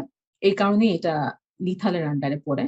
এবং স্কেলেটনের ক্ষেত্রে আমরা মেইনলি দেখে থাকি কি যে যদি হাত পা গুলো ছোট ছোট হয়, নর্মালি অ্যাপেন্ডিকুলার বোন গুলা যেগুলা, কেন জানি সবগুলা অ্যানোমেলিতে দেখা যায় যে মাথা যেটা, যে ক্র্যানিয়ামটা সবসময় বড় থাকে, তো ম্যাক্রোক্র্যানিয়া ফর্ম করে। তো এই অ্যানোমেলিতেও একই হয় যে পালমোনারি হাইপোপ্লাসিয়া এবং ন্যারোথোরাক্স থাকে, আহ বোনের শর্টেনিং থাকে, এবং এটা হচ্ছে মেইনলি যেটা যে প্রক্সিমাল বোনটা যেটা যেটা রাইজোমেলিয়া, সেটা মেইনলি হচ্ছে যে প্রক্সিমাল বোনটার শর্টেনিং থাকে। এটার সাথেও যেটা থাকবে সেটা হচ্ছে ম্যাক্রোক্র্যানিয়া, যে মাথাটা বড় থাকবে, যেহেতু মাথা বড় থাকবে ব্রেনের টিস্যু গুলো নিশ্চয়ই বড়ই, মানে বেশি বেশি ফর্ম হবে, তো মেগালেনসেফালি থাকবে। এবং যেহেতু মাথা বড় থাকবে সেটা হচ্ছে যে ফ্রন্টাল বোনটার বসিং হবে, ফ্রন্টাল বোনটা অনেক স্ট্রেট হয়ে থাকবে। তো যদি আমরা এই ছবিটা দেখি তাহলে দেখতে পাবেন যে আহ যে ম্যাক্রোসেফালি, যে বড়, এবং এটার জন্য যেটা হচ্ছে যে ফ্রন্টাল বোনটা যেটা যে আমরা নোজের সাথে ইভালুয়েট করি, এটা হচ্ছে অনেকটা ফ্ল্যাটেনিং হয়ে যাচ্ছে। এবং একই সাথে যেটা সেটা হচ্ছে যে পালমোনারি হাইপোপ্লাসিয়া, থোরাক্সটা দেখেন একদমই ছোট। যদি থোরাক্স আর অ্যাবডোমিনাল সার্কামফারেন্সটা নেন তাহলে এটা ডেফিনেটলি এটা 0.16 এর চেয়ে নিচে হবে। এবং যেটা যে সিভিয়ার রাইজোমেলিয়া, যে প্রক্সিমাল বোনটা কিন্তু একদমই ছোট। এবং এটা দেখা যায় যে থোরাক্স এবং এসির মেজারমেন্ট করতে বলেছে, যে সেটা হচ্ছে যে থোরাসিক মেজারমেন্ট, যেটা এখানে শুধুমাত্র দেখাই দিচ্ছে যে the thoracic circumference is measured by the placing of ellipse around the bony structure of the chest excluding the skin, the fetus has pulmonary hypoplasia. তো যেভাবে আমরা এসিটা নিয়ে থাকি যে সেভাবেই যে স্কিনটাকে এক্সক্লুড করব, ফোর্থ চেম্বার অফ দ্য হার্টের লেভেলে শুধুমাত্র বনি এরিয়াটা যে আউটার টু আউটার মার্জিনে আমরা যে সার্কামফারেন্সটা নিব। তো এটা হচ্ছে যে থোরাসিক সার্কামফারেন্স। আর অ্যাবডোমিন সার্কামফারেন্স তো আমরা জানি কিভাবে নেয়, সেটা হচ্ছে the abdominal circumference is measured by placing the ellipse around the outer edge of the skin. তো স্কিনের আউটার এজে যেটা সেটা হচ্ছে আমরা অ্যাবডোমিনাল সার্কামফারেন্সটা নিয়ে থাকি। এবং থোরাসিক সার্কামফারেন্স বের করার সময় যেটা হবে যে স্কিনটাকে কিন্তু অবশ্যই আমরা এক্সক্লুড করব। এবং শুধুমাত্র বোনের ক্ষেত্রে শুধুমাত্র যে বোনটা আছে সারাউন্ডিং, সেই বোনটা যেটা সেই বোনটা নিয়ে মেজার করবো সার্কামফারেন্স, এবং দুইটা সার্কামফারেন্স যেটা সেটাকে হচ্ছে আমরা রেশিওটা বের করবো। তো এরপরে যেটা চলে আসে সেটা হচ্ছে যে অ্যাকন্ডোজেনেসিস। এটা আগেরটা ছিল হচ্ছে যে প্লাসিয়া, আর এটা হচ্ছে জেনেসিস। তো লিথালের আন্ডারে যেহেতু দুইটা অ্যাবনরমালিটি অবশ্যই থাকবে, সেটা হচ্ছে যে একটা যে পালমোনারি হাইপোপ্লাসিয়া থাকবে, একটা হচ্ছে যে ন্যারোথোরাক্স থাকবে। এটার বাইরেও যেটা হবে যে এটাও একটা শর্ট লিম্ব ডোয়ার্ফিজম, যেটা রেয়ার ফর্ম, এবং যে হাইপোমিনারালাইজেশন থাকে, এবং এটার দুটা টাইপ হচ্ছে 1 এবং 2। এবং এটার সাথে দেখা যায় যে সিমটম গুলো যেটা যে হাইপোমিনারালাইজেশন হয়, মাইক্রোমেলিয়া হয়, যে সবগুলা লিম্বেরই ফোর শর্টেনিং হয়ে থাকে।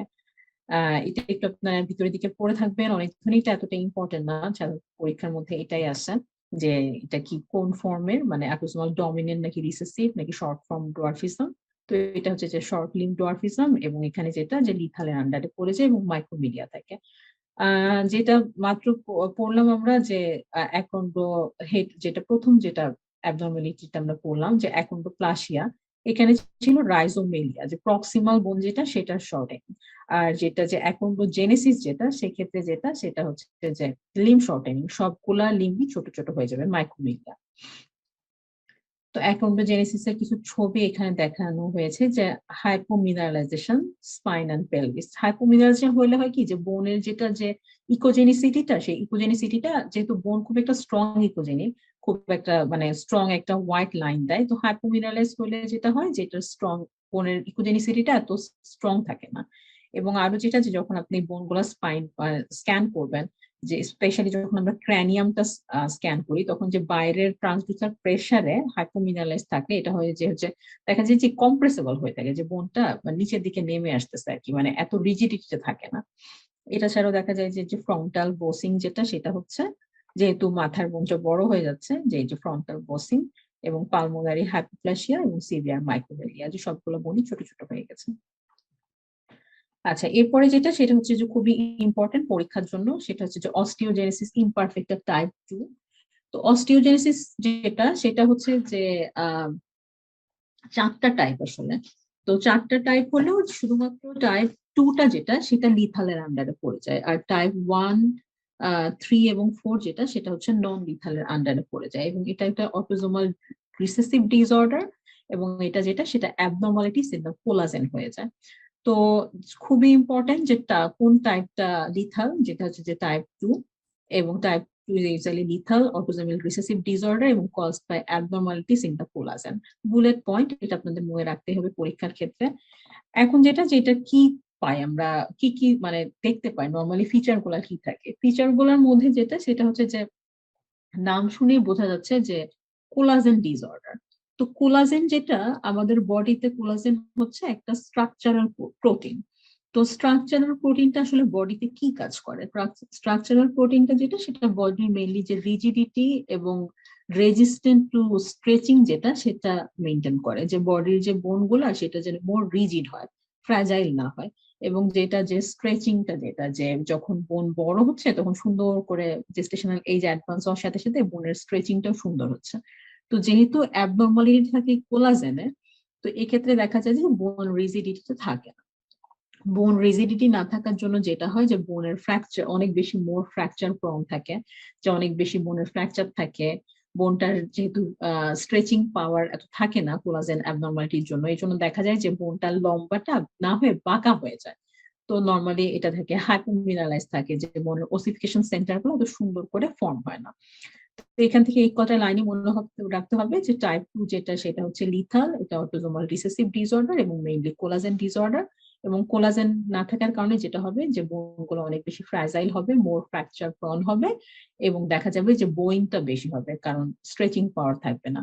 আর এটার সাথে যেহেতু এটা লিথাল, এই জন্য সাথে দুইটা পয়েন্ট অবশ্যই ম্যান্ডেটরি, যেটা হচ্ছে পালমোনারি হাইপোপ্লাসিয়া হবে এবং ন্যারোথোরাক্স হবে। তো এখানে এটা আমরা অস্টিওজেনেসিস ইমপারফেক্ট কিছু ছবি। বোনের কন্টুরটা দেখেন, বোনের কন্টুরটা কিন্তু এখানে ব্রেকেজ হয়ে যাচ্ছে, তাই না, বোনটা যেতে যেতে। তো এটা হচ্ছে ফ্র্যাকচার, মাল্টিপল ফ্র্যাকচার এই বোনটাতে আছে। আহ এখানে আরেকটা ছবি, যেটা ফিটাল স্কাল, যেটা সেটা হচ্ছে যে কন্টুরটা যদি দেখেন তাহলে হচ্ছে যে কন্টুরটা কিন্তু সুন্দর না, কেমন এবড়ো খেবড়ো, কেমন মিস শেপটা একটা, যে শেপটা দেখে কেমন মানে সুন্দর একটা লাইন যেটা কন্টুর যেটা সেটা মনে হচ্ছে না। এবং আমি মোটামুটি শিওর যে এই বোনের এই এই যদি ফিটাল ক্র্যানিয়াম নিয়ে আপনার কাছে কোনো মানে বাচ্চা প্রেজেন্ট করে, আপনি যদি ট্রান্সডুসার বাইরে থেকে এক্সটার্নাল প্রেশার দেন, আপনি দেখবেন যে বোনটা নিচের দিকে নেমে আসতেছে, আবার উপর মানে মোর কম্প্রেসেবল থাকবে। তো এটা এখানে বলছে যে fractured femur and fetal head এই ছবিটাতে is very misshaped and calvarium is less reflected than normal.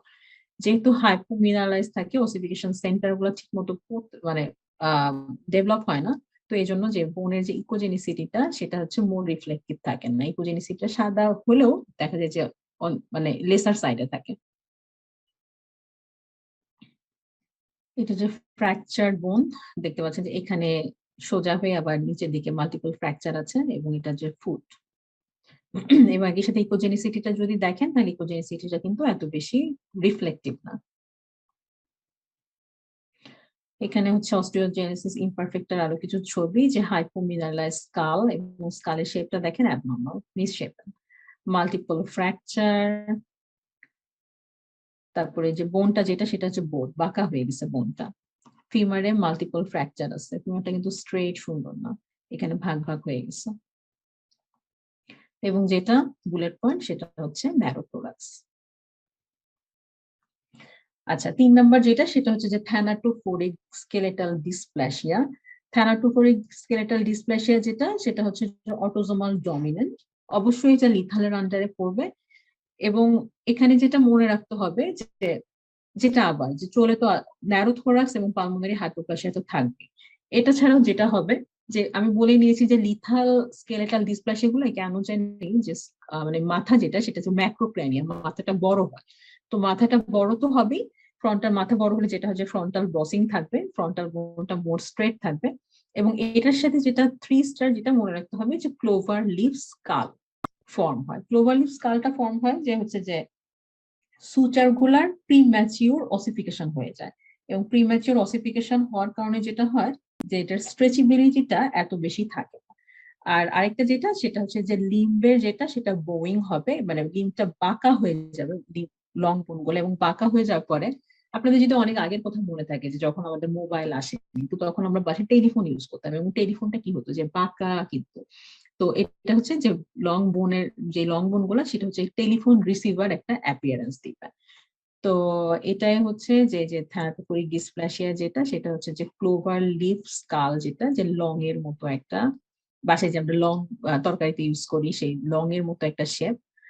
থোরাক্সটা দেখেন খুবই ন্যারো, এবং যেটা যেটা হচ্ছে যে ফ্রন্টাল বোসিং, যেহেতু মাইক্রোক্রেনিয়া থাকবে, যে ফ্রন্টাল বোনটা যেটা সেটা স্ট্রে, অ্যাক্রোমেলিয়া সব বোনগুলো ছোট ছোট হয়ে যাচ্ছে, এবং বোট ফিমার, ফিমারটা যেটা সেটা হচ্ছে যে বাঁকা। এখানে আবার একটা ক্লোভার লিপ স্কালের ছবি। থোরাক্সটা দেখেন এখানে কত ছোট, খুবই ন্যারো, এবং রিপটাও কিন্তু অনেক ছোট।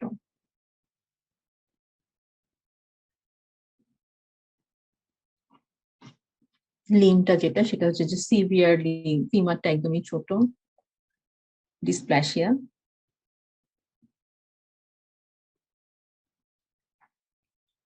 লং বোনটা যেটা দেখে মনে হচ্ছে যে ঠিক টেলিফোন একটা রিসিভারের মতো। তো telephone receiver appearance of the long বোন। এখানে কিছু ছবি, এই ছবিটাতে খুব সুন্দর করে বোঝা যাচ্ছে যে থোরাক্স আর এসি যদি মেজারমেন্টটা নিয়ে থাকে তাহলে কেমন একটা ন্যারো একটা মানে মরিচের মতো পেপার শেপে একটা থোরাক্স ফর্ম করছে। তো এরপরে যেটা সেটা হচ্ছে যে হাইপোফসফেটেমিয়া। ফসফেট যেটা সেটা সেটা হচ্ছে আমাদের বডিতে যেটা হাইপোফসফেটেমিয়া যেটা, ফসফেটের আসলে কাজটা কি? যে হাইপো ফসফেটের যেটা কাজ সেটা হচ্ছে গ্রোথ মেইনটেনেন্স অ্যান্ড রিপেয়ার। তো বডিতে যদি গ্রোথ মেইনটেনেন্স অ্যান্ড রিপেয়ারটা যদি বোনের ডেভেলপমেন্টের সময় না হয়, তাহলে বোনের যেটা হবে যে বোনে কিন্তু মানে গ্রোথ আমার হচ্ছে না, মেইনটেনেন্স হচ্ছে না এবং রিপেয়ার হচ্ছে না, তাহলে বোনটা কি হবে যে মাল্টিপল ফ্র্যাকচার থাকবে, অসিফিকেশন সেন্টার গুলো পোরলি ডেভেলপ হবে, এবং অসিফিকেশন সেন্টার গুলো পোরলি ডেভেলপ হওয়ার জন্য যেটা হবে যে বোনের ইকোজেনিসিটিটা এত বেশি থাকবে না। এবং ইকোজেনিসিটি যদি না থাকে তাহলে কিন্তু যে কোনো জিনিস যদি বোন যদি ইকোজেনিক না থাকে তাহলে কিন্তু শ্যাডোইংটাও এত বেশি সুন্দর হয় না, রিডিউস শ্যাডোইং হয়ে থাকে। তো এটা ছাড়াও যেটা যে বডিতে যেটা যে যেহেতু ফসফেট লেভেলটা মানে ডিসঅর্ডারের জন্য হয়, এটা ডিমিনারালাইজেশনের জন্য হয়, তাহলে হচ্ছে যে অ্যালকালাইন ফসফেট লেভেল যেটা সেটা হচ্ছে কম থাকবে। তো এই কথাগুলো এখানে লেখা আছে যে disorder of bony demineralisation, low level of alkaline phosphatase. এবং এটা ছাড়াও যেটা হবে যে ফসফেট কম থাকার কারণে যেটা হবে যে ক্র্যানিয়ামটা মোর কম্প্রেসিবল থাকবে with light transducer pressure, multiple fracture থাকবে, এবং যেহেতু হাইপোমিনাইজড হবে এই কারণে দেখা যায় যে reduced or lack of posterior shadowing of the cranium থাকবে। তো এখানে হচ্ছে যে যদি আপনি ক্র্যানিয়ামটা দেখেন যে ক্র্যানিয়ামের বোনটা কিন্তু ইকোজেনিসিটিটা এত বেশি এত সুন্দর না, এবং এটা ট্রান্সডিউসার উপর থেকে চাপ দিলে নিচের দিকে মাথাটা ক্র্যানিয়ামটা কম্প্রেস হয়ে যাচ্ছে। তো কম্প্রেসিবল স্কাল। এটা লিম্বটা যেটা সেটা লিম্বের বোয়িং, এবং অবশ্যই যে রিব যেটা মাল্টিপল ফ্র্যাকচার আছে রিবে। Note the poor ossification of the spine and easily visible spinal cord. Normally spine কিন্তু আমাদের অনেক বেশি ইকোজেনিক থাকে, এবং স্পাইনটা যেহেতু এখানে যে পোর ওসিফিকেশন আছে হাইপোমিনারালাইজড টু স্পাইন, এই জন্য যে স্পাইনাল কর্ডটা যেটা সেটা কিন্তু স্পাইনাল কর্ডটা খুবই প্রমিনেন্টলি দেখা যাচ্ছে। আচ্ছা, এরপরে যেটা সেটা হচ্ছে যে ক্যামোমেলিক ডিসপ্লাসিয়া। এটা হচ্ছে rare form of short limb dwarfism, autosomal dominant disorder, hypomineralisation হয়ে থাকে। আর ডমিনেন্ট ক্যাটাগরি অফ লিম্ব যেটা যে লিম্বের যে শর্টেনিংটা হয় সেটা হচ্ছে যে বোথ প্রক্সিমাল এবং ডিস্টাল দুই ক্ষেত্রে দুই জায়গাতেই হয়ে থাকে, মেসোমেলিয়া এবং rhizomelia. Short trunk, bell shaped chest যেটা হচ্ছে narrow thorax, and hypoplastic or absent scapula associated with cardiac defect and hydrocephalus। এখানে হচ্ছে যে ক্যাম্পোমেলিক ডিসপ্লাসিয়ার কিছু ছবি। ক্যাম্পোমেলিক ডিসপ্লাসিয়া থেকে যেটা মনে রাখতে হবে সেটা হচ্ছে যে শর্ট লিভ ডোয়ার্ফিজম এবং অটোজোমাল ডমিনেন্ট, এবং এটা হাইপোমিনারালাইজড হয়। আর আর যেটা যে বোনের যেটা যে বোন শর্টেনিংটা মেইনলি যেটা সেটা প্রক্সিমাল এবং ডিস্টাল মানে রাইজো এবং মেসো দুইটাকে এটা এফেক্ট করে। আচ্ছা, এরপরে যেটা সেটা লাস্ট যেটা অ্যানুয়ালি সেটা হচ্ছে যে শর্ট রিব পলিডেকটাইলি সিনড্রোম। এটা কি? এটা হচ্ছে যে একটা অটোজোমাল রিসেসিভ ডিসঅর্ডার, হাইপোমিনারালাইজেশন হয় এটা সেম, এবং dominant category of the limb shortening যেটা সেটা হচ্ছে যে সিভিয়ার মাইক্রোমেলিয়া। তো এটার সাথে এটার যেটা মাঝে মাঝে পরীক্ষায় আসে কোশ্চেনটা যে ক্যাম্পোমিলিক ডিসপ্লেসিয়াতে কি ধরনের বোনের শর্টেনিং হয়, আর যেটা যে পলিডেক্টাইলি পলিডেক্টাইলি সিনড্রোমে কি ধরনের শর্টেনিং হয়। শর্টটি পলিডেক্টালিতে যেটা হবে সেটা হচ্ছে যে সিভিয়ার মাইক্রোমেলিয়া, যে সবগুলো লিম্বি ছোট হয়ে থাকবে। আর ক্যাম্পোমেলিকে যেটা হবে সেটা হচ্ছে যে মেসোমেলিয়া এবং রাইজোমেলিয়া যেটা। এটা ছাড়াও যেটা থাকবে যে শর্ট পলিডেক্টাইলি সিনড্রোমের সাথে যেটা সেটা হচ্ছে যে ক্লেফট লিপ অথবা ক্লেফট প্যালেট থাকবে। আর লিথাল যেহেতু অবশ্যই ন্যারোথরাক্স এবং পালমোনারি হাইপারপ্লেসিয়া।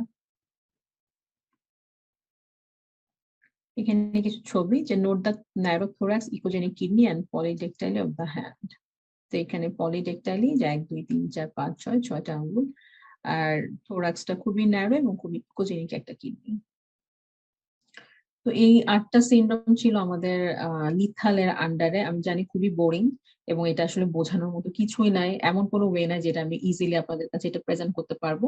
কিন্তু মেইনলি যেটা যে বুলেট পয়েন্ট যেটা সেটা হচ্ছে যে লিথাল আছে নাকি এটা বোঝার জন্য যে আমার সোনোগ্রাফিক্যালি আমার 4টা মেইনলি, বাট মোট 4টা যেটা সেটা মেজারমেন্ট, যে প্রথমে ফিমার লেন্থ, থোরাসিক, দেন ফিমারের সাথে অ্যাবডোমিনাল সার্কামফারেন্সের রেশিও এবং ফিমারের সাথে ফুটের রেশিও এটা।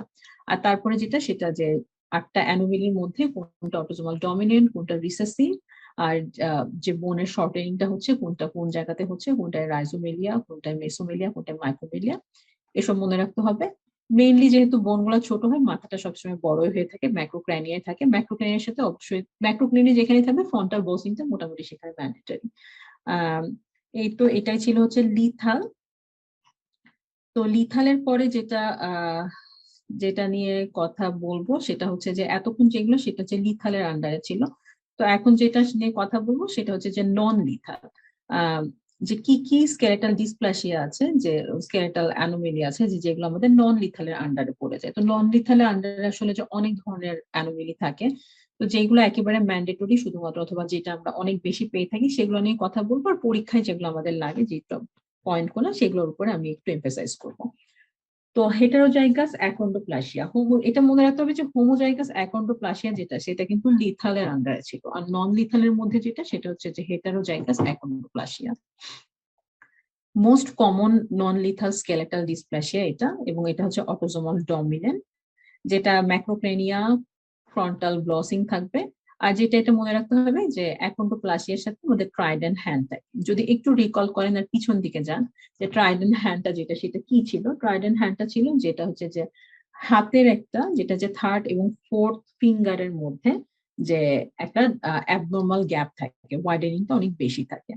May be missed on routine second trimester scan if performed at 20 weeks or earlier. Femur length typically normal in the early second trimester. Rhizomelia is identified between 21 থেকে 27 সপ্তাহ।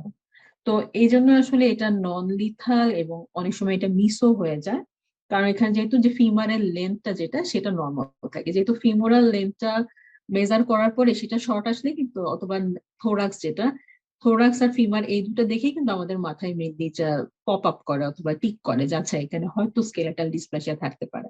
তো যেহেতু এটা ফিমারের লেন্থটা নর্মাল থাকে, তো দেখা যায় যে অনেক সময় এটা মিসও হয়ে যায়, কিন্তু পরীক্ষার সময় এটা মিস করা যাবে না, যে হেটারোজাইগাস যেটা সেটা কিন্তু নন লিথালের আন্ডারে পড়ে, এবং হোমোজাইগাস যেটা সেটা হচ্ছে লিথালের আন্ডারে পড়ে। এরপরে যেটা সেটা হচ্ছে যে এলিস ভ্যান ক্রিভেল সিনড্রোম।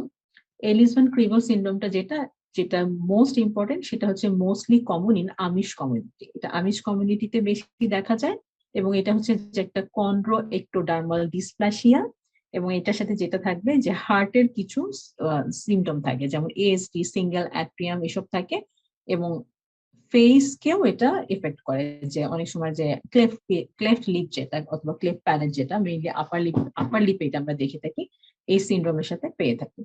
তো এখানে যেটা সেটা মনে রাখতে হবে যে কোন আমিষ কমিউনিটিতে হয়ে থাকে, এবং অটোজোমাল রিসেসিভ, এবং এটা কিছু কার্ডিয়াক এবং ফেসিয়াল ডিফেক্ট যেটা সেটা থাকে। তো এলিস ভ্যান ক্রিভেল সিনড্রোমের কিছু আছে short creep, narrow thorax, cardiac septal defect, এটা দেখা যাচ্ছে কার্ডিয়াল সেপ্টাল ডিফেক্ট, পলিডেক্টাইলি এবং মেসোমেলিয়া। আচ্ছা, এরপরে যেটা সেটা হচ্ছে যে অস্টিওজেনেসিস ইমপারফেক্টা। তো এটা যে টাইপ 2টা যেটা সেটা ছিল লিথাল, আর টাইপ 2 ছাড়া যে বাকি যে তিনটা টাইপ, যে 1, 3 এবং 4, সেটা হচ্ছে যে মাইল্ডার ফর্ম এবং নন লিথাল। তো টাইপ 1 যেটা, সেটাই থাকবে হচ্ছে যে মোস্ট কমন টাইপ, এবং এটাতে যেটা হচ্ছে সেটা হচ্ছে যে অ্যাসোসিয়েটেড থাকবে হচ্ছে যে ডেফনেস এর সাথে। এবং টাইপ 3 যেটা, সেটা হচ্ছে যে বোনটা যেটা, সেটা থিক অ্যান্ড ইরেগুলার বোন থাকবে এবং মাইক্রোমেলিয়া থাকবে। টাইপ 4 এ যেটা, সেটা হাইপোমিনারাইজেশন, মাইল্ড মাইক্রোমেলিয়া, লং বোনের বোয়িং থাকবে, শর্টেনিং থাকবে। খুবই বোরিং এবং খুবই মুখস্থ, আপনাদের টোটালি মুখস্থ রাখতে হবে, কিন্তু যেটা ইম্পর্টেন্ট সেটা হচ্ছে যে কোন টাইপটা লিথাল এবং কোন টাইপটা নন লিথাল। তো আবার আপনাদের সুবিধার জন্য, যে টাইপ 2 যেটা, সেটা হচ্ছে লিথাল, আর বাকি যে তিনটা টাইপ সেটা নন লিথাল।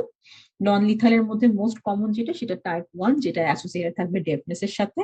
এবং আদার যেটা টাইপ 3 এবং টাইপ 4, সেটা হচ্ছে টাইপ 3 যেটা, যে বোনের কন্ট্যুরটা ইরেগুলারিটি থাকবে, আর টাইপ 4 যেটা, যে হাইপোমিনারালাইজড হবে। এখন এটা কিছু কিছু কথা মনে রাখতে হবে আমাদের, যে হাইপোমিনারালাইজ যখন কোথাও থাকবে, তখনই মনে রাখতে হবে যে আসলে ওসিফিকেশন সেন্টার গুলা পোর থাকবে। বোনের যেটা ইকোজেনিসিটি লেভেলটা, সেটা রিডিউসড ইকোজেনিসিটি লেভেল থাকবে, এবং এটার জন্য দেখা যায় যে পস্টেরিয়র শ্যাডোইং যেটা, সেটা হবে না, কম হবে। দেন যেটা, সেটা হচ্ছে যে dysostosis, any condition with abnormal bony ossification, যে বোনি ওসিফিকেশনের যদি কোনো সমস্যা থাকে তাহলে সেটা হচ্ছে ডাইসোস্টোসিস। এবং যেটা সেটার সাথে থাকবে হচ্ছে যে ক্লিডোক্রেনিয়াল হতে পারে, যে ক্লিডোক্রেনিয়াল যেটা, সেটা হচ্ছে যে ক্র্যানিয়াল যে ফ্রন্টানেলি, সেটা হচ্ছে গ্যাপিং থাকবে। তো ফ্রন্টানেলিরা যেটা যদি গ্যাপিং থাকে, তাহলে ক্র্যানিয়াল যে উইথটা সেটা অনেক বেশি থাকবে, এবং ক্র্যানিও ফেশিয়াল থাকবে, যে মিড ফেশিয়াল হাইপোপ্লাসিয়া হবে অ্যাসোসিয়েটেড উইথ সিনডেকটাইম। আর যেটা এখানে আরো আছে যে ক্লিনোডোক্র্যানিয়াল ডিসপ্লাসিয়া, যেটা মাত্রই বলা হলো। এটা ছাড়াও থাকবে যে অ্যাসফিক্সিয়েটিং থোরাসিক ডিসপ্লাসিয়া, এখানে যে পিয়ার শেপ থোরাক্স ফর্ম করবে, পলিডেকটাইলি থাকবে, পেলভিক এবং রেনাল অ্যাবনর্মালিটি হবে। এখানে কিছু ছবি দেখানো হয়েছে, যে অ্যাকন্ড্রোপ্লাসিয়া, যে ফ্রন্টাল বোসিং, ফ্রন্টাল বোনটা অনেক বেশি ফ্ল্যাট, আর ফিমারটা যেটা, সেটা হচ্ছে শর্ট ফিমার। যে অস্টিওজেনেসিস ইমপারফেক্টা, মাল্টিপল ফ্র্যাকচার,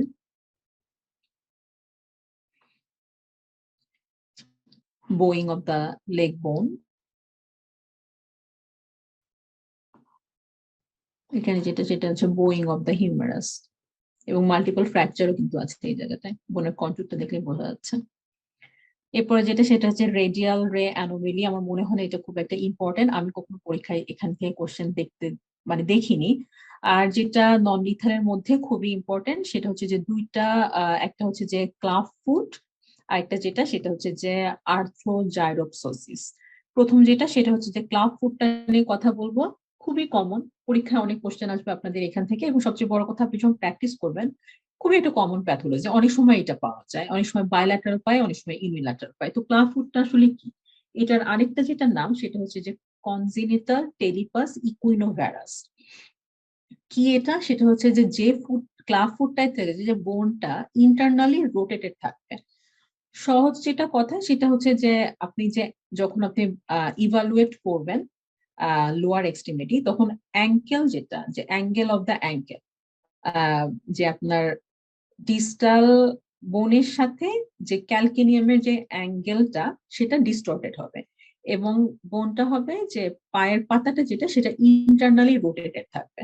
এবং ইন্টারনালি রোটেটেড থাকার জন্য আপনি একই প্লেনে দেখা যাবে যে ডিস্টাল লং বোন এবং পায়ের যে পাতাটা, মানে পিছন দিকে, সেটা আপনি একই প্লেনে দেখতে পাবেন। নর্মালি এটা কখনো এক প্লেনে দেখা যায় না। এখানে যদি একটু নর্মাল থাকতো, তাহলে হচ্ছে যে ডিস্টাল বোনের সাথে সুন্দর মতো আপনি অ্যাঙ্কেলটা, যেটা অ্যাঙ্কেলের একটা অ্যাঙ্গেল দেখতে পাচ্ছেন।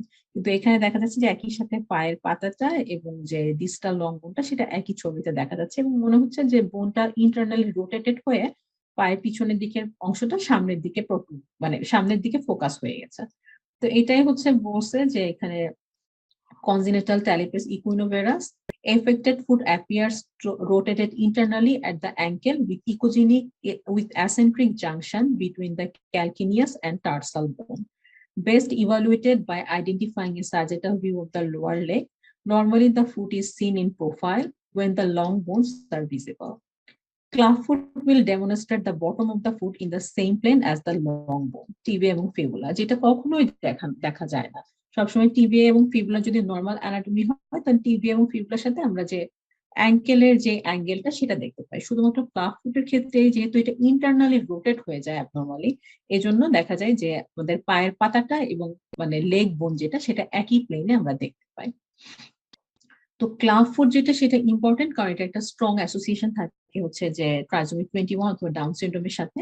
এটা ছাড়াও দেখা যায় যে when diagnosis club foot, it is important to see the deformity in multiple view with different position of the extremity.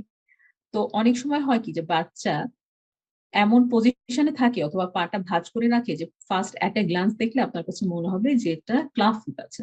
তো এই ক্ষেত্রে যেটা সেটা আমাদের হচ্ছে মাল্টিপল প্লেনে আমরা স্ক্যান করব এবং একই সাথে মাল্টিপল উইন্ডো আমরা বিভিন্ন দিক থেকে আমরা রে পাস করে আমরা ট্রাই করব যে ক্লাব ফুটটাকে ফোকাস করার জন্য। ক্লাব ফুটটা যেটা সেটা অনেক সময় তো কনজিনিটাল হয়ে থাকে, আবার অনেক সময় হয়ে থাকে যে এক্সটার্নাল কম্প্রেশনের জন্য ফিটাল এক্সট্রিমিটিটা রোটেট হয়ে যায়। যেমন যদি লার্জ ফাইব্রয়েড থাকে অথবা ফুটলিং ব্রিজ প্রেজেন্টেশন থাকে অথবা যদি বডিতে লো লেভেল অফ ফ্লুইড থাকে, তাহলে হচ্ছে যে নর্মাল ফুট অথবা অ্যাঙ্কেলটা যেটা যে বাচ্চা এমন ভাবে অ্যাবনর্মাল পজিশনে রাখে যে তখন আপনার দেখলে মনে হবে যে ক্লাব ফুট। এই জন্য যেটা বেস্ট সেটা হচ্ছে যদি কখনো আপনি ক্লাব ফুট দেখেন, আমি পার্সোনালি আমি অনেকগুলো ক্লাব ফুটই পেয়েছি। তো ক্লাব ফুট আমি যখনই দেখি সাধারণত যে বিভিন্ন মাল্টিপল অ্যাঙ্গেল থেকে তো আমি দেখি সব স্ট্রাকচারাল অ্যানোমেলি আমি অবশ্যই এটা রুল আউট করে নেই।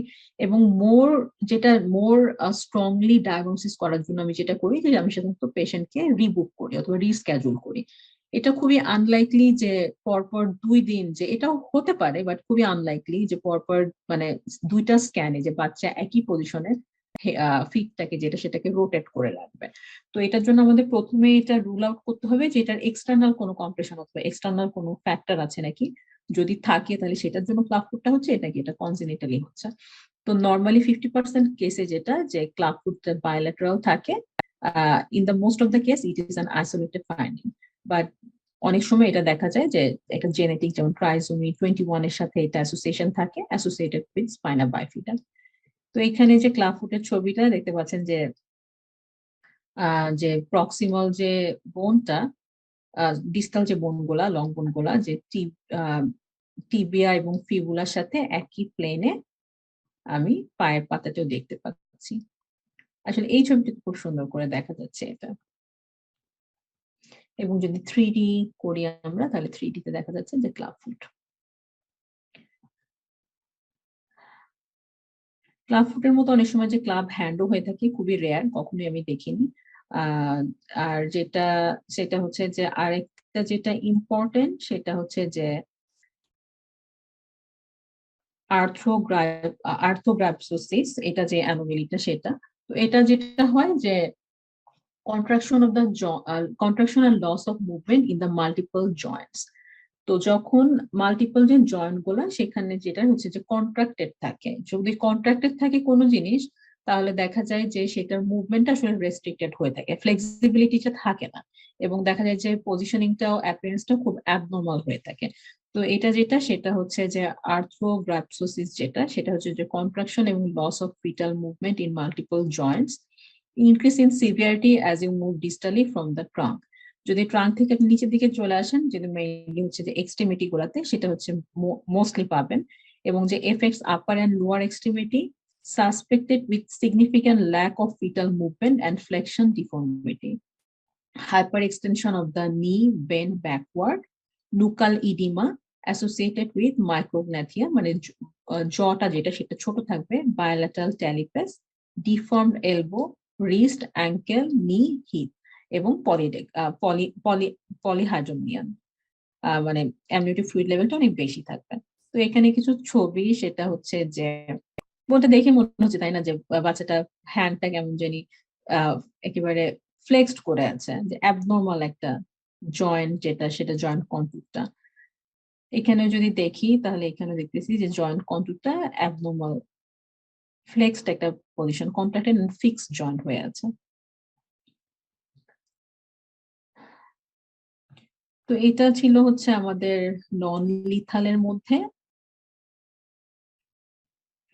এবং নন লিথালের মধ্যে যে মোস্ট বুলেট পয়েন্ট যেটা সেটা হচ্ছে মোস্ট কমন যেটা, এটা এগুলো আমাদের একটু মাথায় রাখতে হবে, কারণ এত সিনড্রোম এবং সবগুলো সিনড্রোমই এত বেশি সিমিলার তো এই জন্য যেটা বুলেট পয়েন্ট গুলো, এটা স্কিমিং করাটা আসলে তোমার বুলেট পয়েন্টটা মনে রাখাটা খুবই জরুরি। তো এটা হচ্ছে যে মোস্ট কমনের মধ্যে যে heterozygous achondroplasia is the most common non-lethal skeletal dysplasia. Thanatophoric dysplasia is the most common lethal skeletal dysplasia. এটা ছাড়া হচ্ছে thanatophoric dysplasia-তে মোস্টলি ক্লোভার লিপ স্কাল পাবো আমরা। Strawberry skull and radial ray anomaly most common in trisomy 18. Pulmonary hypoplasia is the most common cause of death with skeletal dysplasia. Type 1 osteogenesis imperfecta is most common. Ehrlich-Van-Creveld syndrome is most common in Amish community. Most significant distinguishing features of campomelic dysplasia is bowing of the femur and tibia. Most common characteristic of cleidocranial dysplasia is the clavicular aplasia. তো এইটাই ছিল হচ্ছে যে আজকে আমাদের skeletal যে system সেটা as a whole. আমি আশা করবো যে আমি আপনাদেরকে মানে কতটুকু আমি জানি না যে কতটুকু আমি বুঝাতে পেরেছি অথবা কতটুকু আপনাদের কাছে ক্লিয়ার করতে পেরেছি, কিন্তু আমার কাছে মনে হয় যে আপনারা যদি এই ফরম্যাটে স্ক্যানটাও করেন অথবা এই ফরম্যাটে যদি আপনারা মনে রাখেন তাহলে আপনাদের পরীক্ষাতেও এটা হেল্প হবে, এবং যখন ইন পার্সন রিয়েল লাইফে আপনারা স্ক্যান করবেন সেটাতেও হেল্প হবে। তো আপনাদেরকে অসংখ্য ধন্যবাদ যে আমার সাথে থাকার জন্য। আমি জানি যে রমজান মাস চলছে, তারপর আপনারা সবাই সাথে আছেন, আমার লেকচারে আছেন। তো সবাই ভালো থাকবেন, সুস্থ থাকবেন, এবং আশা করছি যে পরবর্তী সেশন গুলাতে আপনারা জয়েন করবেন। ধন্যবাদ।